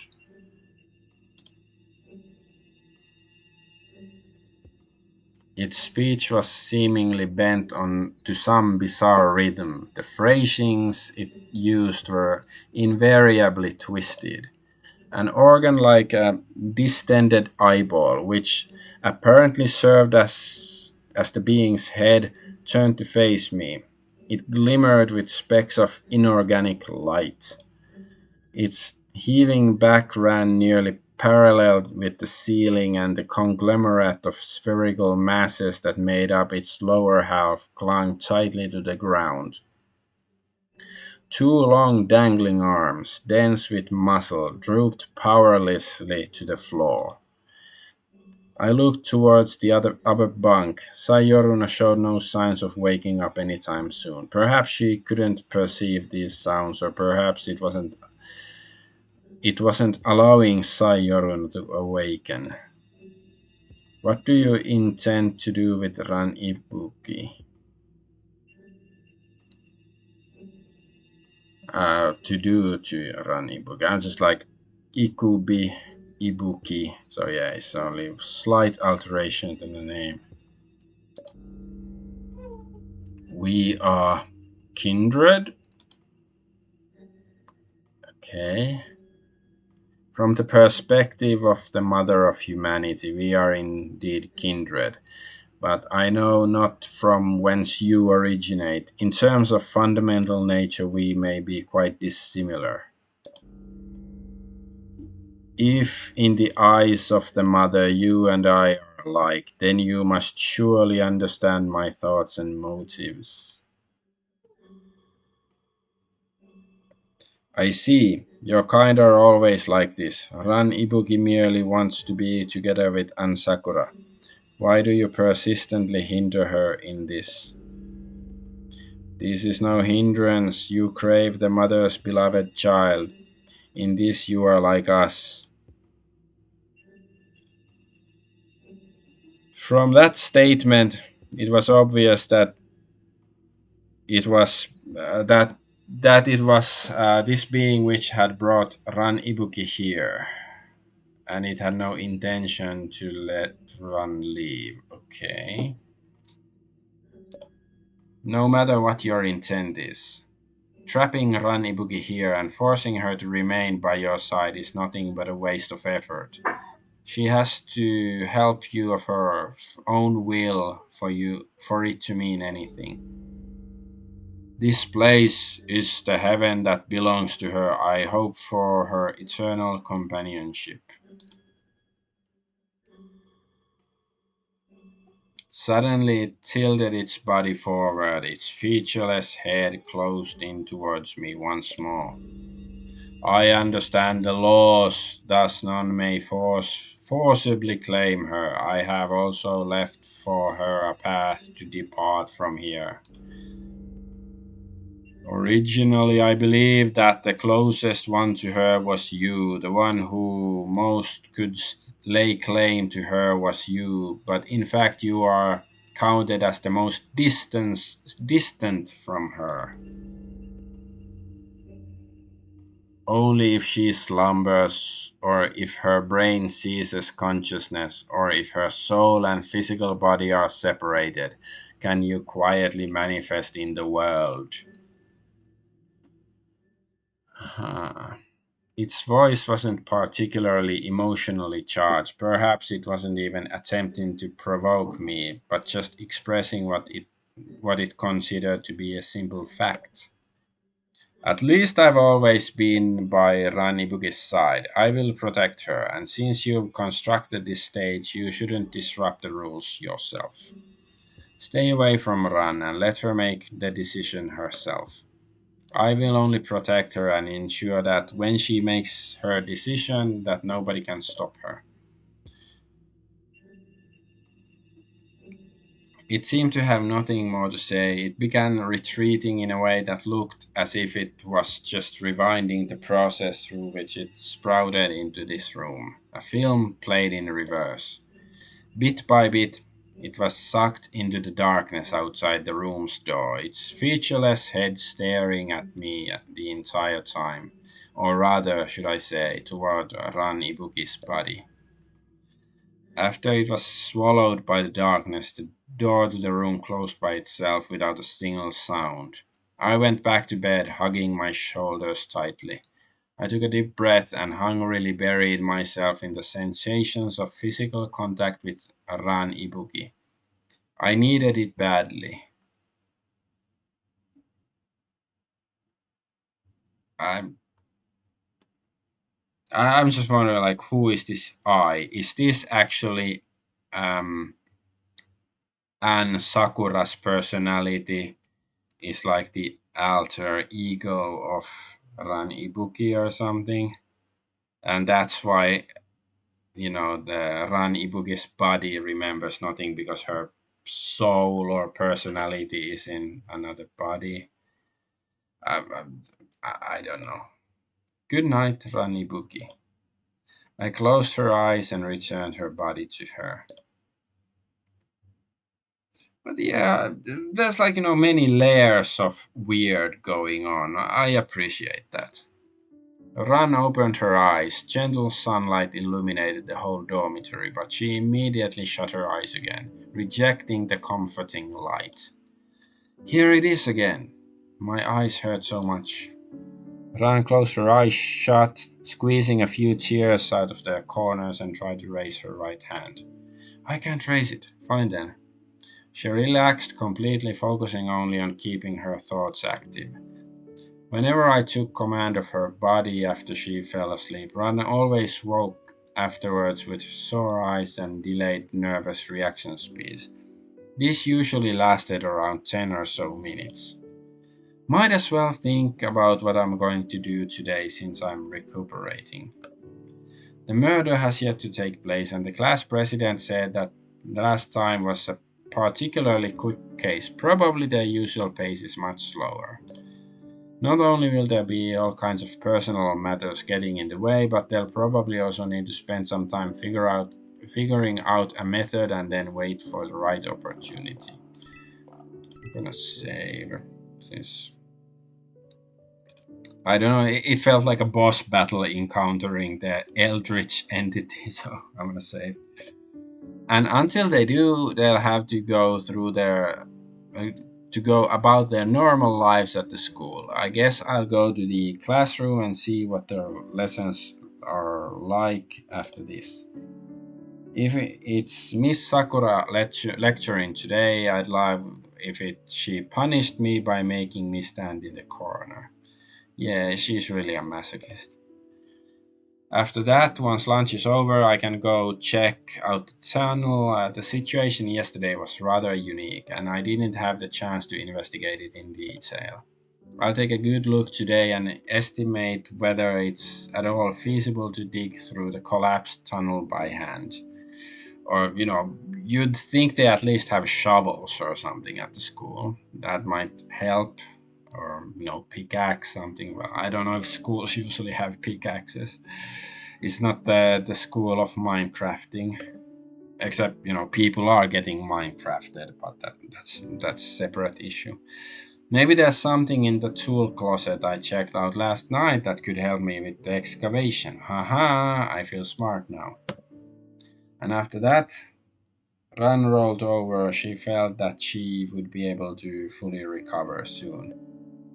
The class president, I don't know why she had to confess to me. I just hope Miss Sakura won't come to any misunderstandings. 10 minutes passed quickly. Ran sat at the side of the bed and raised her head. The top bunk was already neatly made. She frowned slightly and groped for her phone on the bed. The display showed that it was 8:30. Just in time to head to the classroom. Let's go. Ah, no breakfast? I'm getting hungry myself, but yeah, it's quite late here. Oi, Ibuki, you're late. You never had any intentions of calling me to come to class at all, did you? Asakura-san, it seems like it's going to rain today. Will we still be going to the library this afternoon? Classes had just let out, and though there weren't many students, the sounds of their piecemeal chit-chat captured Ran's ears and pulled her back into her recollections. So wait, class is out already, so it's only like 2 hours if they start at 6 or no 7, so it's only 1 hour or hour and a half.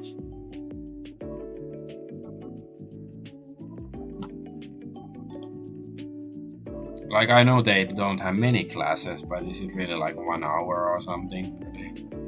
Okay, let's just stay in the dorms instead. Didn't you want to get some math tutoring from Take-san anyways? This is actually starting to sound very, comfy lifestyle they have. Just chilling out at the library, occasionally solving murders. You have free food and everything. It's like, doesn't sound that bad.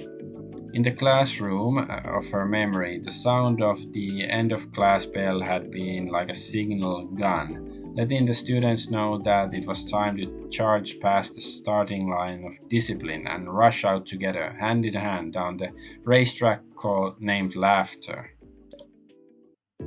Take-san, are you free this afternoon? Leaving only Ran behind, nobody would ever. I still don't fully understand what we went over last time. Why are you just standing there like a dummy again? Don't tell me you skipped breakfast. Yes, she did. I left a portion of food for you in the dining hall. Don't tell me you missed it. Sure, I'm available. I'll see you later then. Asakura-san can come as well. Ran suddenly raised her head. Sai was standing next to her, watching her with a light frown. Let's just have Tama visit you on her own. I'd like to be alone for a while. Oh yeah, I saw them. The milk and cookies, right? They were pretty good. So she actually ate some food? It wasn't mentioned prior to this. Ran-chan, what took you so long? Aya circled around to Ran's back, laid her hands onto Ran's shoulders. You missed my chemistry lecture. Difficult words. I've updated the profile of Aya Toyama. What? You're responsible for chemistry classes at this school? I guess self-teaching is the only hope we have then. I'm thinking, if the bath salts are gonna be used to murder somebody or, I don't know, drug somebody, then Toyama knows chemistry. It might be relevant.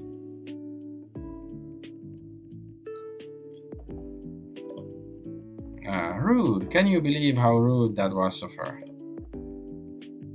Laughing, Aya shook Ran's shoulders back and forth. On the other side, Koizumi had approached as well. Good morning, Ibuki-san. Morning. Ran wasn't certain whether Koizumi had told anybody else about her confession. Most importantly, she looked all over the room, searching for Ann Sakura. Ran found her at the blackboard, where Anne was preparing an outline for the next class on the blackboard with a book in her hand. Oh, okay, so they do have more classes still, okay. The next period is Miss Sakura's language class then. Okay, update the profile. As Ran thought of this, the bell rang in a hurry, signaling the start of class. Hey, Ibuki!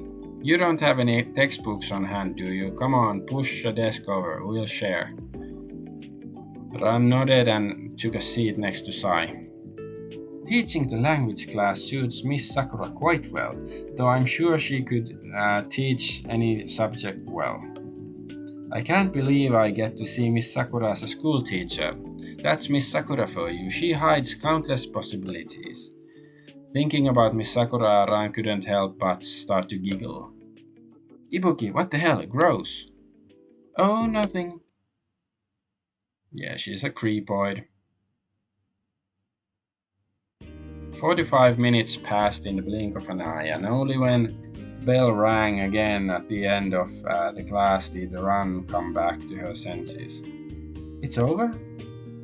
Ran laid down the hand she was using to support her head and leaned back on the chair's back. Ann Sakura's class had been a bit underwhelming. I can't believe how ordinary that was. Is that really how Miss Sakura would act if she became a teacher? Ann had taught the class as if she were a young graduate who just become the newest intern at the school with a completely ordinary lecture. But back when Rad had asked for tutoring from Anne in the past, her lover had been completely different and far more expressive. She'd been more expressive back then, making weird gesticulations and even weirder metaphors and would even use the strangest comparisons to help Ran understand her points. That was probably because Miss Sakura and I were tutoring one-on-one, I guess. She would even hug my waist with one arm while waiting solutions on the paper with the other two. Ran's gaze was still locked on Ann, who was approaching her. The current Miss Sakura isn't the one who knows how to cherish me anymore. Ran's hands clenched into tight fists underneath the table. It's fine, Miss Sakura will remember it all. I'll help her remember. Calm, stay calm.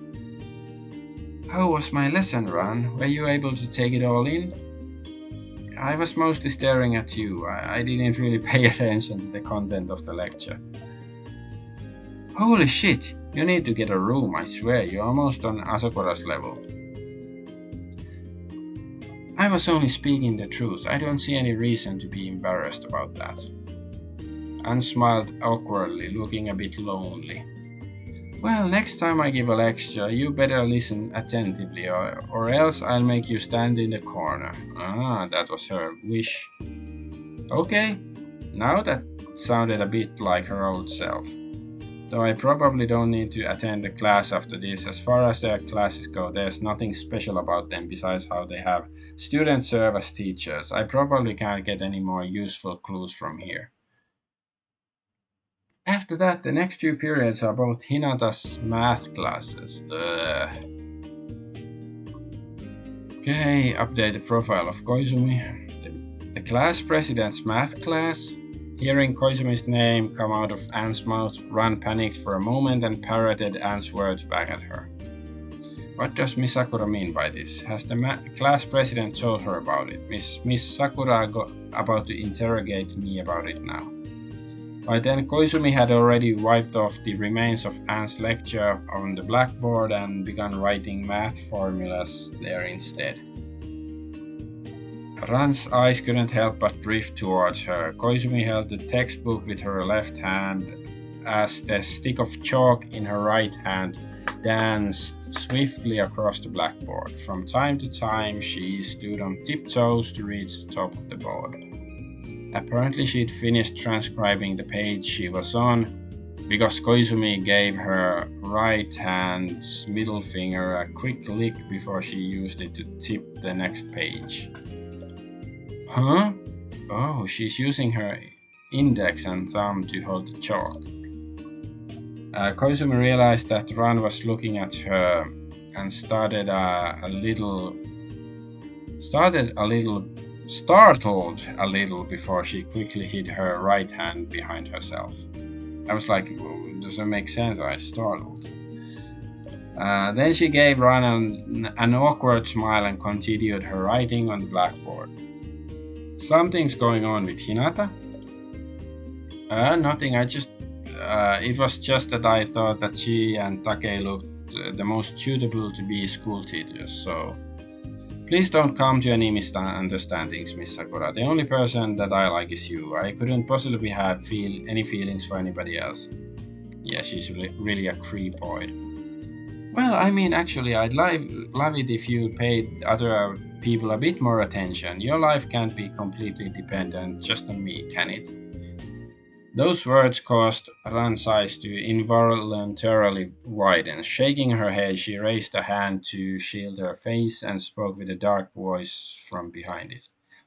Miss Sakura, you would never have said anything like that if you hadn't lost your memories. My life is something that I only want to spend with you. I don't need anything else.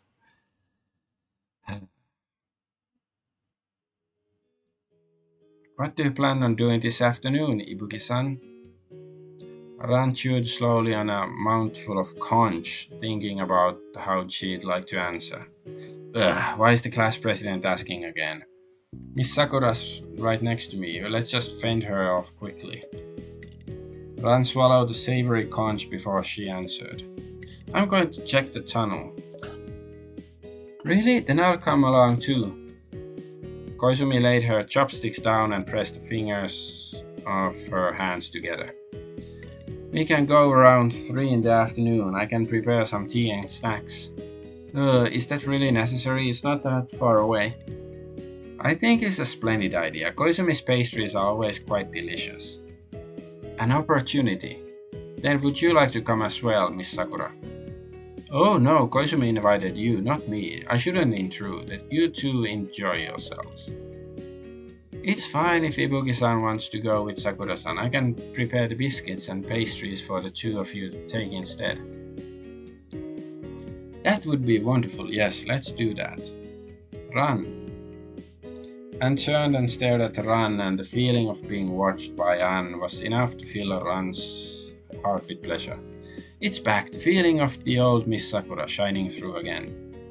Okay, I got it. I'll come to your room at 3 in the afternoon and meet up with you, class presidents. Hearing Ran's assent, Koizumi's eyes lit up for a moment before they lowered again. If possible, could we meet by the entryway to the dormitory itself? Why? The rooms are so close together. Why can't we just go downstairs together? Okay, I guess. Koizumi's attitude displeased Ran greatly. No, I asked why. You can go ahead and tell me why. You don't just have to roll over and be all like, okay. Koizumi shook her head. It's nothing, just a personal problem.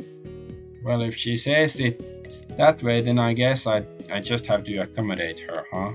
Whatever Miss Sakura is here, it's not a big deal anyways. Let's just go along with that, what Koizumi wants. Fine, dormitory entrance at 3 o'clock then. It's settled.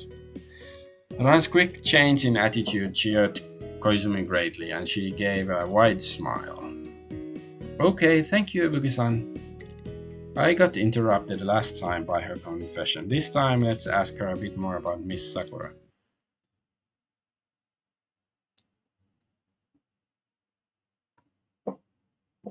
The air was somewhat stifling. Ran raised her head to look up at the cloudless sky. She'd come up to the dormitory entrance at exactly the appointed hour in order to avoid opening her room door and running into Koizumi immediately. I really expected her to show up before I did. Only after 5 minutes had passed did Koizumi push open the dormitory door and appear before Ran. She carried a picnic box and an umbrella in her hands. Sorry to keep you waiting, Ibuki-san. I'd already finished preparing when I remembered that it might rain, so I went back and got an umbrella. Though it doesn't rain much here, whenever it rains, it always tends to rain for days on end. It's fine, I just arrived too. Did the class president ask to meet at the dormitory door just to deliver a line like that? Ran quickly added a clarification. I mean, I really did only just arrive. Haven't waited long at all. Oh, forget it. Let's just go. Okay. Ran turned and headed directly for the school gates. She slowed her pace down a bit so that Koizumi could keep up. The two of them advanced side by side.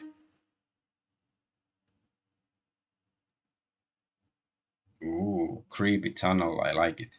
This time, as they headed towards the tunnel at a normal walking speed, Ran realized that the road was actually quite long. She must have caused Anne a lot of pain last time when she dragged her at a running pace in the rain down the whole road's length. Miss Sakura didn't even get mad with me, though. I should apologize to her again once we get back. Ran headed right into the tunnel and the light dimmed immediately. She turned on the flashlight on her phone, but the light was too weak and insufficient to light the path ahead. Well, that's a problem. Didn't she check the closet or whatever, the tool shed? Maybe there was a proper flashlight. Just then a bright light suddenly appeared from behind her. Ran turned her head and saw that Koizumi was carrying a flashlight. Oh, Koizumi is much smarter. Well prepared, aren't you? Well, I was hoping I could help you, Ibuki-san, so I made a lot of considerations while packing. Ran heard confidence from Koizumi's voice. She didn't like it. Look, class rep, I really like Miss Sakura. Like, imagine the most you can think a person can possibly love another person and multiply that by like 10,000. Ran reached the end of the tunnel where the rocks obstructed the path forward. So I really think that you should give up on me. Don't worry about me, Bugi-san. I'm only doing what I want to do. You don't need to feel burdened at all. Ran took the flashlight that Koizumi was handing to her and pointed it down at the floor, as the two of them looked at each other. Um, it's already become a burden to me, and Miss Sakura seems to be very concerned about you more than she is for me. I'm sorry, Bugi-san. Koizumi hesitated a few more moments before speaking again. Sorry. Ran didn't want to hear her repetitive apology. She turned around and pointed the flashlight at the rocks. Doesn't look particularly special. Ran put a hand on the rock, feeling a wet sensation in her hands. Lichen. Just get lots of reindeer to eat all the lichen. Ran swung the flashlight around, identifying a loose chunk of rock stuck in the middle of the pile, close to falling. She raised her head and carefully inspected the area around the stone. Probably can dig this one out without collapsing anything else. Come up here and hold the flashlight for me, class rep. Koizumi stepped forward quickly and helped Ran illuminate the pile of rocks. After that, Ran reached out, took hold of the rock wedged in the crack. Do you need me to help? No need, just holding the flashlight will be enough. The rock was wedged in tightly. Ran used all the strength she had, but even then it only caused the rock to scrape back and forth within the crack against the other rocks, grinding irritantly as it did so. Ran gave up on pulling the rock out directly and rather pushed it to the left instead. The lichen on the rock pressed into the lichen on the crack, and accompanied by the sound of flowing water, the stone showed clear signs of loosening. Excellent. Ran grabbed the rock once again with her feet onto the ground, her shoulders slow set.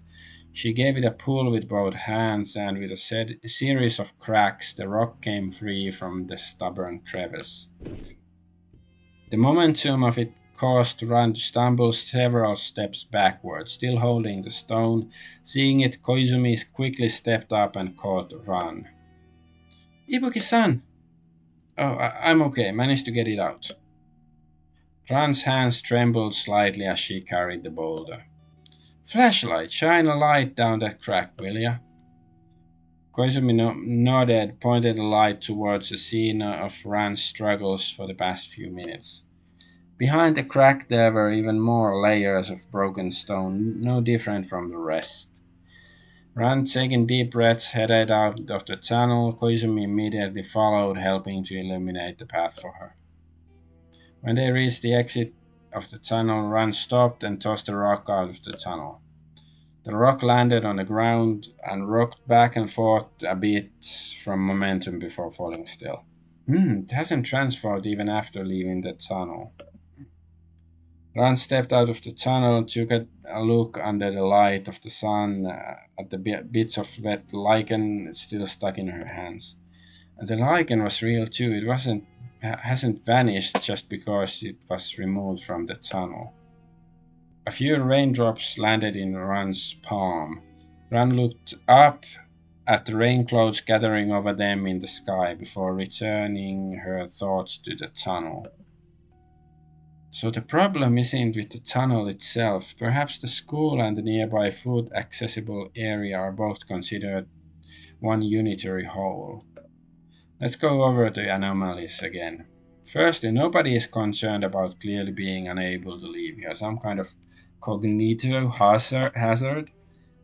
Indefinitely available necessities for everyday life, maintaining the stability of the environment. And of course, the murder game where revival is possible. Let's assume that's the purpose which we've been brought here. Yeah, I think I've got it. Cognitive disruption, closed but stable environment, and certain strange and distinct rules. I've encountered many supernatural phenomena like this before. Okay, so she knows she's encountered supernatural stuff. The true mastermind probably just wants to see us murder each other back and forth. The question is where this being is and why it selected us in particular. Ran shook the lichen off of her hand and looked to the side to see Koizumi diligently holding an umbrella up for the two of them. Are you planning to clear out all the rocks in the tunnel by yourself, Ibuki-san? Nah, there's way too many to move without serious excavation tools or time. Not to mention, I haven't even gotten Miss Sakura's memories back. I've at least got to figure out before I leave. That's right. If it's the same type of anomaly as the Red Ruins, then I haven't the foggiest why the rules have caused Miss Sakura to lose her memories. I've recorded the term Red Ruins. Okay, let's have a look. Now, read this first. Because if it's part of the rules that this place operates under, then all of us should have lost our memories. I've only forgotten how it was I got here. So let's see the Red Ruins. Next page. A region situated in the far eastern reaches of Russia with an area of approximately 6.6 square kilometers. Humans who enter the area will be compelled by certain rules, which are unclear due to memory loss, to participate in a certain activity. After 12 days pass, all participants will depart the ruins uninjured. However, their personalities will become drastically altered and they will from then on behave in a way that is consistent with common behaviors displayed by average adult citizens of the Soviet Union in the 1960s. Furthermore, they will now loudly broadcast their new beliefs and manifesto in public gathering spaces. Ran Ibuki once entered these ruins but escaped from them after only one day. She experienced no alterations to her personality. So wait, this is how people become communists. So every communist in on Twitter and stuff, they've been to these red ruins, or maybe there's other places like this as well in the world.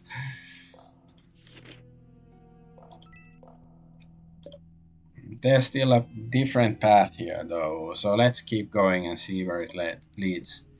The raindrops fell with increasing density, and the rain grew heavy, but it didn't deter Ran from deciding to press onwards. Ran walked to the edge of the path and stuck her head out, inspecting the cliff beneath. It wasn't very tall, just 5 or 6 meters high, with a grove of bushes underneath. Beyond was dense and unending forest.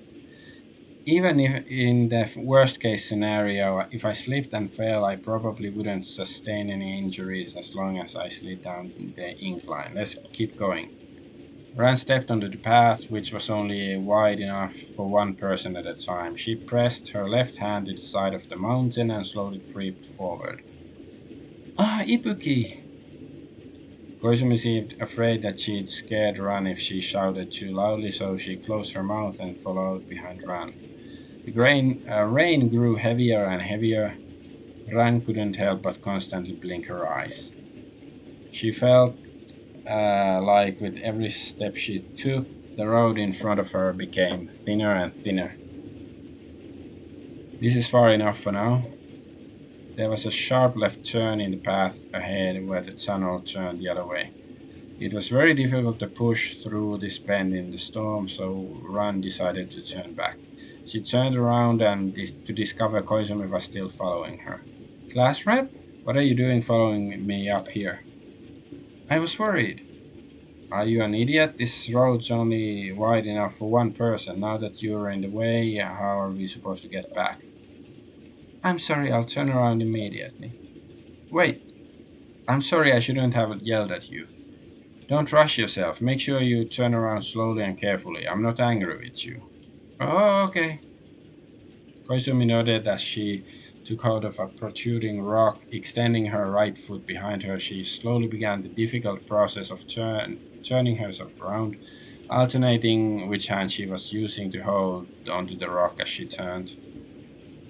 Ran, for her part, quickly turned around and came to Koizumi's side and raised her left hand to help make sure she didn't fall. Her actions caused noticeable tension in Koizumi, and she tightened her grip on the rock in response, but the conical surface of the stone was slippery with rainwater and her hands slipped off. Losing her balance, Koizumi tilted backwards. Ran immediately leapt forward, trying to grab Koizumi's clothes, but she missed. Ibuki! Without thinking, Koizumi instinctively reached out. Ran acted before her brain could fully process the situation as well, and grabbed her hand immediately. Wait, I can't take that hand.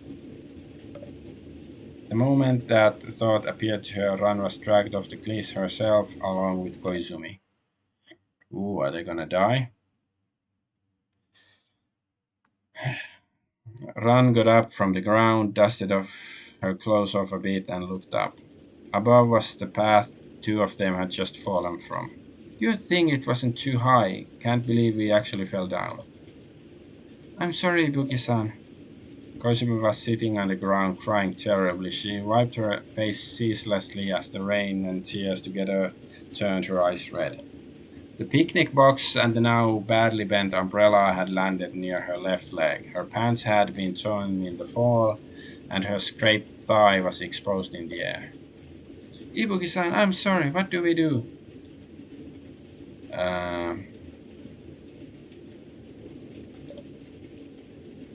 I shouldn't have tried to catch her back then. I should have gone back to the school and called for help. Can't be helped now. Let's calm the class president down first. Feels like the class president's always taking a fall, huh? Ran approached Koizumi's side and stretched a hand out. Come on, let's calm down so we can stand up and find a place to hide from the rain. Koizumi wiped her tears with one hand and took Ran's with the other. Ran pulled her up, putting some force into it. After Koizumi got up, she immediately collapsed into Ran's lap.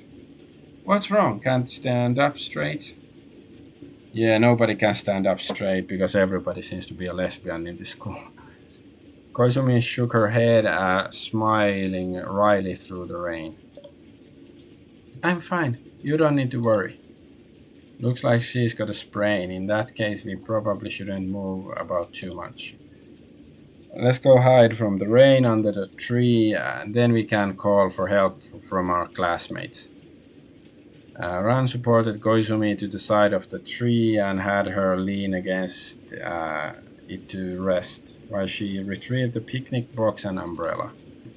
There's some cloth in the box that we can lay on the ground. Got it.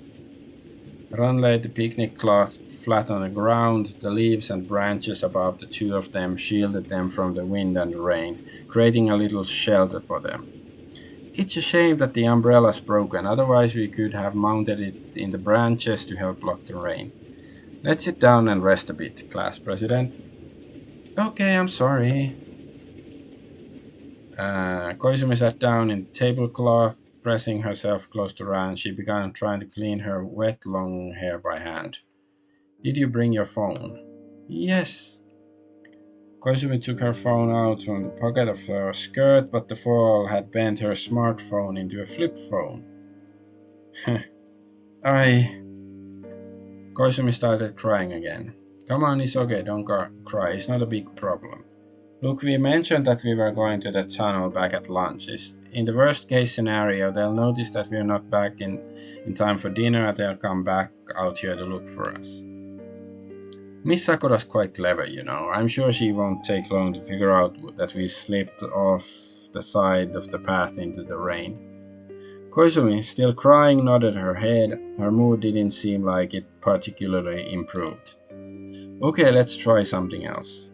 And now for something completely different. It's... As Ran thought to herself, the thought came to her that the sounds of the rain and the whistling of the wind were actually quite lovely. As she watched the raindrops leave perfect ripples in the puddles and listened to the leaves rustle softly in the wind, time seemed slow for her. And the piano music is sort of nice too. I've been running here and there non-stop doing this and that. Feels like this is the first time I've encountered something I can't do anything about, where all I can do is wait. Honestly, even though this is technically a disaster, it's kind of relaxing. Ran lowered her head and shoulders, and breathing grew calm. She enjoyed a rare moment of rest. Koizumi, noticing Ran's change of disposition, that's my son in the background. My wife is tending to him. Noticing Ran's change of disposition, slowly stopped crying as well, turned to face her. You know, class president, it's a good thing you prepared so thoroughly. Because of it, our situation is not as bad as it could have been. Koizumi raised her head, her puffy red eyes making her look even more vulnerable than usual.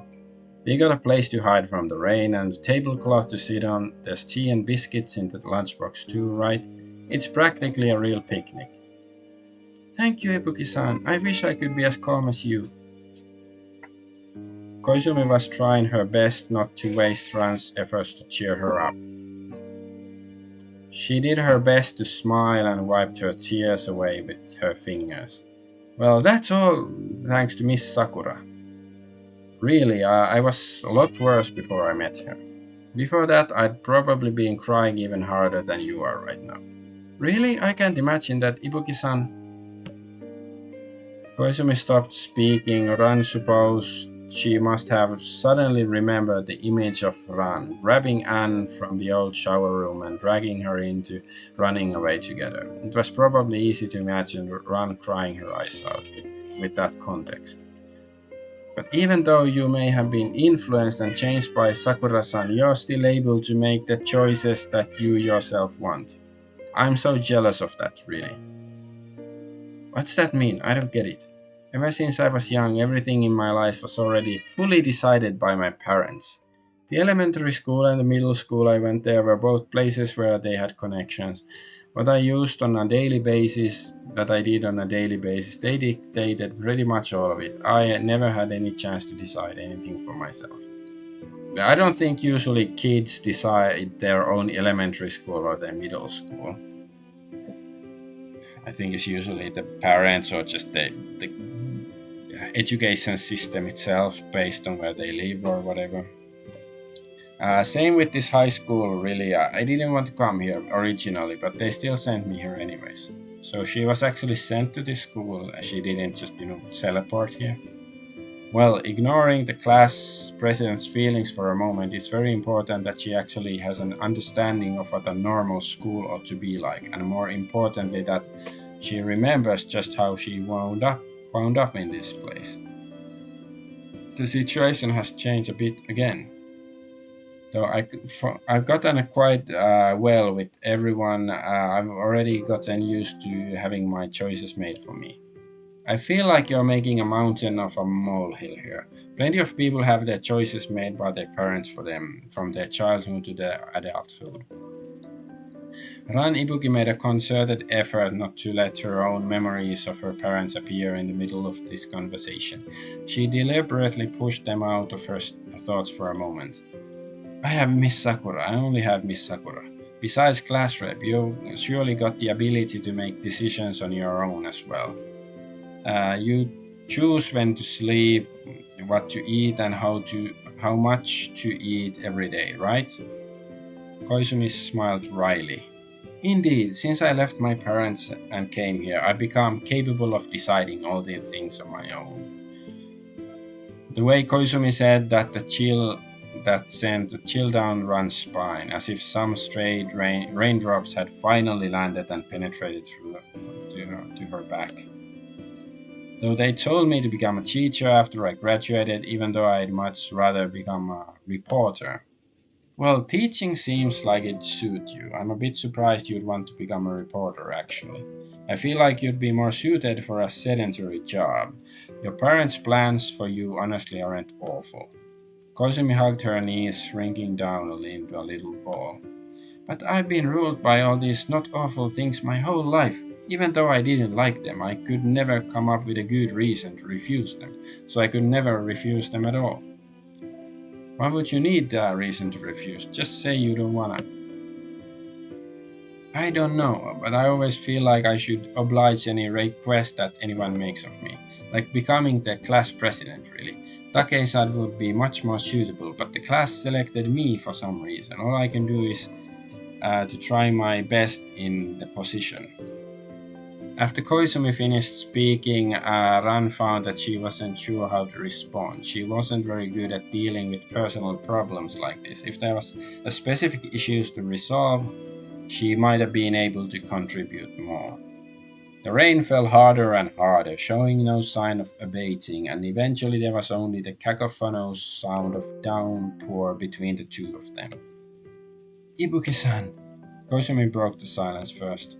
Even though I recently just talked about how I'm always forced to make decisions by others, this time I chose of my own volition to confess to you, Ibuki-san.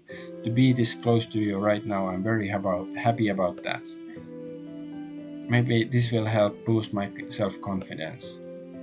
Well, you've definitely come to the wrong person. I definitely can't help you with that. as far as I'm far from confident as you could get, all my decisions are rooted in Miss Sakura.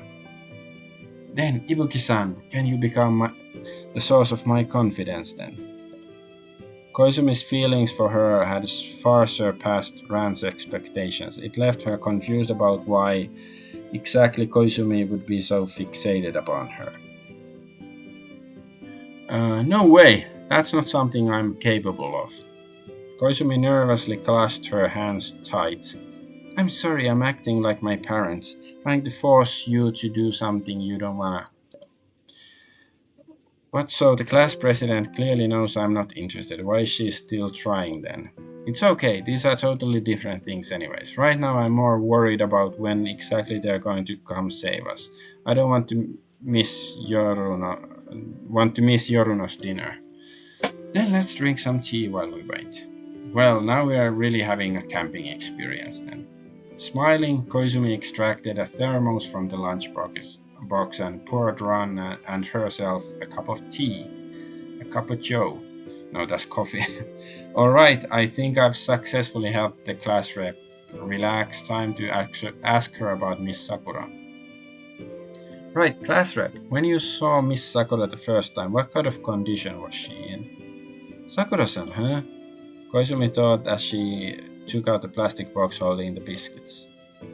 I first encountered her in our dorm room. Sakura-san seemed quite normal to me. She was sitting by the window after she saw me. She waved hello to me first. But then when I asked her about her name, it turned out she didn't even remember it. She told me that she saw all the other rooms had people in them already, so she decided to wait here. Ibuki-san, you should try this chocolate cookie. Oh, thank you. What happened after that? Ran drank some tea to go with the chocolate biscuit. Its crisp texture and the way that the bitterness of the tea and sweetness of the biscuit mixed together caused Ran to take another bite despite herself. Well, there was a registration sheet on the table of the first floor of the dorm which told us who was assigned to which dorm room. Sakura-san said that she was waiting for me to arrive so that she could determine by method of elimination whether her name was Hinata Koizumi or Ann Sakura. So it does Ibuki's name also exist in the sheet? That's Miss Sakura for you. She never panicked before in her life and probably never will. I think she definitely panicked a bit when you dragged her out of the shower room kicking and screaming. Gah. Class president has a real talent for snarking, huh? And to think she imagines that she is indecisive. Well, once we got to the tunnel, Miss Sakura definitely calmed back down, and she led me right back to the school with just a few words. Honestly, the other students and I are very curious what you two have been through together.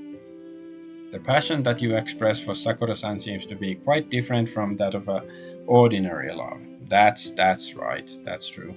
That's because it is different from ordinary life. Just saying I love you doesn't begin to express the way I feel about Miss Sakura in my heart. Koizumi poured another cup of tea. If it's possible, could you tell me a little about the two of you? Well, strange, I would never be willing to talk about Miss Sakura in front of most people, but when I face the class rep, it doesn't feel like such a big deal anymore. Sure, give me a second to think about what to say. Ran described a few uneventful snippets of her regular life with Aunt Koizumi. Even so, Koizumi still listened attentively and occasionally let out a laugh. Ran didn't care whether the romantic stories she was telling Koizumi would hurt her unreciprocated feelings either. Just being able to go over her happy memories with Aunt Sakura again was a great comfort to Ran as well. Time passed quietly, and the two of them didn't even notice when the rain had stopped, only coming back to their senses when they heard some voices calling out from afar. And then Miss Sakura. Hang on! Do you hear that? Oh, yes! Koizumi nodded vigorously. I hear it. I think it's Yoruno-san. Took them long enough. Let's go! I can't believe I actually enjoyed the conversation, class rep. I'm glad you enjoyed it, Ibuki-san. I'm happy too. Koizumi stood up. The clear light of the sun after the storm shone upon her, and Ran saw her smile as if she'd put all her burdens down. Ibuki-san, once I graduate, I'll definitely tell my parents. I'll tell them that I don't want to be a teacher. This time I'm sure I'll be able to tell them properly, because I got Ibuki. Koizumi's words pierced through Ran's brain. A pain unlike any she'd ever suffered before took over her whole consciousness. What? Ran knelt on the floor and fought to catch her breath. The sound of her breathing was so loud and her ears rang. Koizumi, Hinata! Ran Ibuki opened her mouth as though that would allow the pain inside her skull to stream out. Ibuki-san! Koizumi seemed terrified as well. She knelt down beside Ran without any idea what to do. What, Ibuki-san? Koizumi, you're this. Everything before Ran began to twist and distort before finally fading into infinite darkness.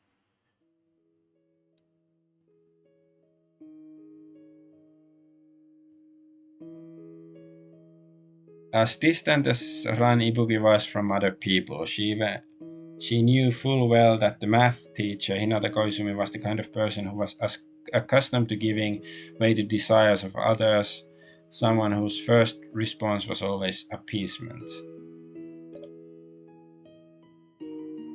Other teachers frequently foisted off the work they didn't want to do themselves onto Koizumi like she was a garbage can without a lid, into which you could shove any kind of trash. One day, Ran found Koizumi crying by herself in a rarely visited corner of the school. She asked the teacher, even after growing up, is finding a hidden place to cry all anyone can do? Hinata Koizumi was pained by these words. She knew the situation that Ran Ibuki had been in at school, but she'd never paid particular attention to it. After all, nobody had requested that she do so.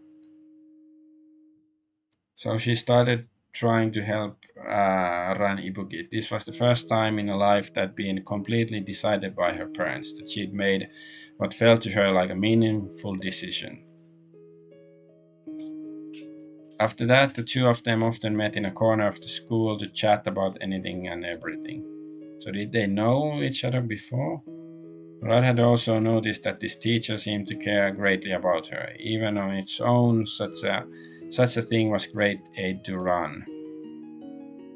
Late, Ran met Anne Sakura and became more and more outgoing. Koizumi was happy to see such a change in Ran as well. Koizumi gained great encouragement from witnessing Ran's transformation. She told Ran that she was going to make a change as well as she would open her mouth for the first time to reject her parents' demands on her. Ibuki-san, I'm definitely going to tell my parents that I don't want to be a teacher and that I don't want to get married either. But starting the day after Koizumi expressed her determination, she never came back to school again. ever again. Maybe she was killed by her parents or something. It didn't take long for the students to be informed that Koizumi had left her position due to getting married. For a while, the rumor mill went wild with this. The rumor mill went wild with this. Some people whispered that she'd gotten pregnant out of wedlock and been fired for it. Others suggested that she was a sexually promiscuous person. The students and teachers alike began to scrutinize Koizumi's previous actions in detail, to find each and every fault in them. Even small issues that hadn't been worth discussing before had become evidence in support of Hinata Koizumi's obvious moral iniquity. Ran Ibuki was surrounded by these disgusting rumors. These statements, targeted at Koizumi, pained her own heart as well. She imagined the things that Koizumi must have experienced after defying her parents for the first time. Ran wanted to fight against the rumors for Koizumi's sake, to eliminate the false rumors that plagued the school, but she couldn't open her mouth. Ran hid herself in the secluded place where she'd meet with Koizumi each day, crying and dry heaving. Ran knew that she, like Koizumi Hinata, had the exact same lack of ability to make independent decisions. If she foolishly decided to try and make a difference, she would only invite destruction down on herself. Which is why Anne Sakura had to be by her side, if she was ever to decide or change anything.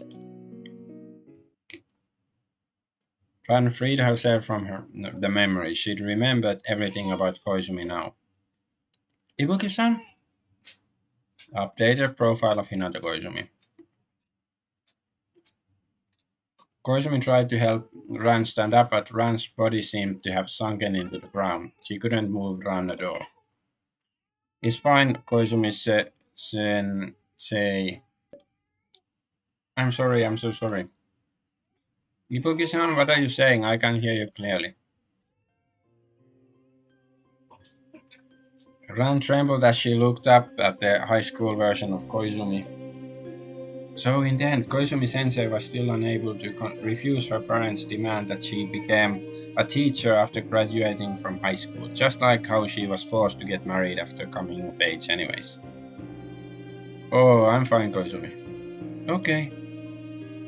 Koizumi still seemed quite confused. She must have been Koizumi confused. Sounds similar. She must have been wondering why, after kneeling on the ground for a few minutes, Ran had suddenly changed the way she addressed her. Ran got up. Koizumi followed her. Nice music. I like this music.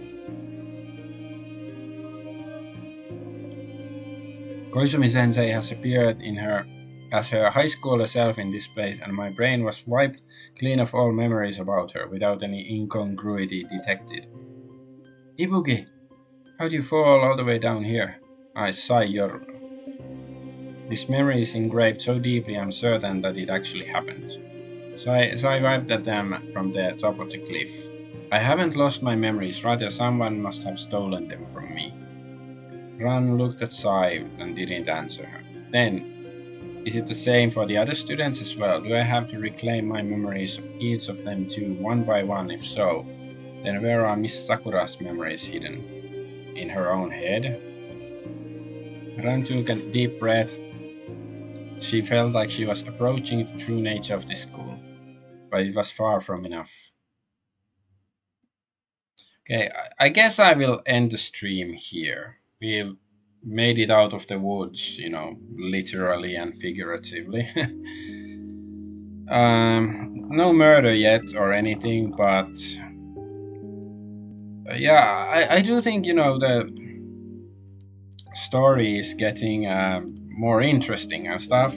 Is that the pace is a bit slow, there's a bit too much of chit chat as is usual in visual novels, which I'm not fond of that particular aspect. It's too much like banal blah blah blah. Like I understand it creates makes the characters seem more real, but still I'm still more interested in the mystery, these weird things that are going on, like why is there this murder game, what's going on with the memories and everything. And so yeah, I am interested in the mystery, and I hope you are too. But yeah, I'm gonna end the stream here. So I'm Adventure Argonaut.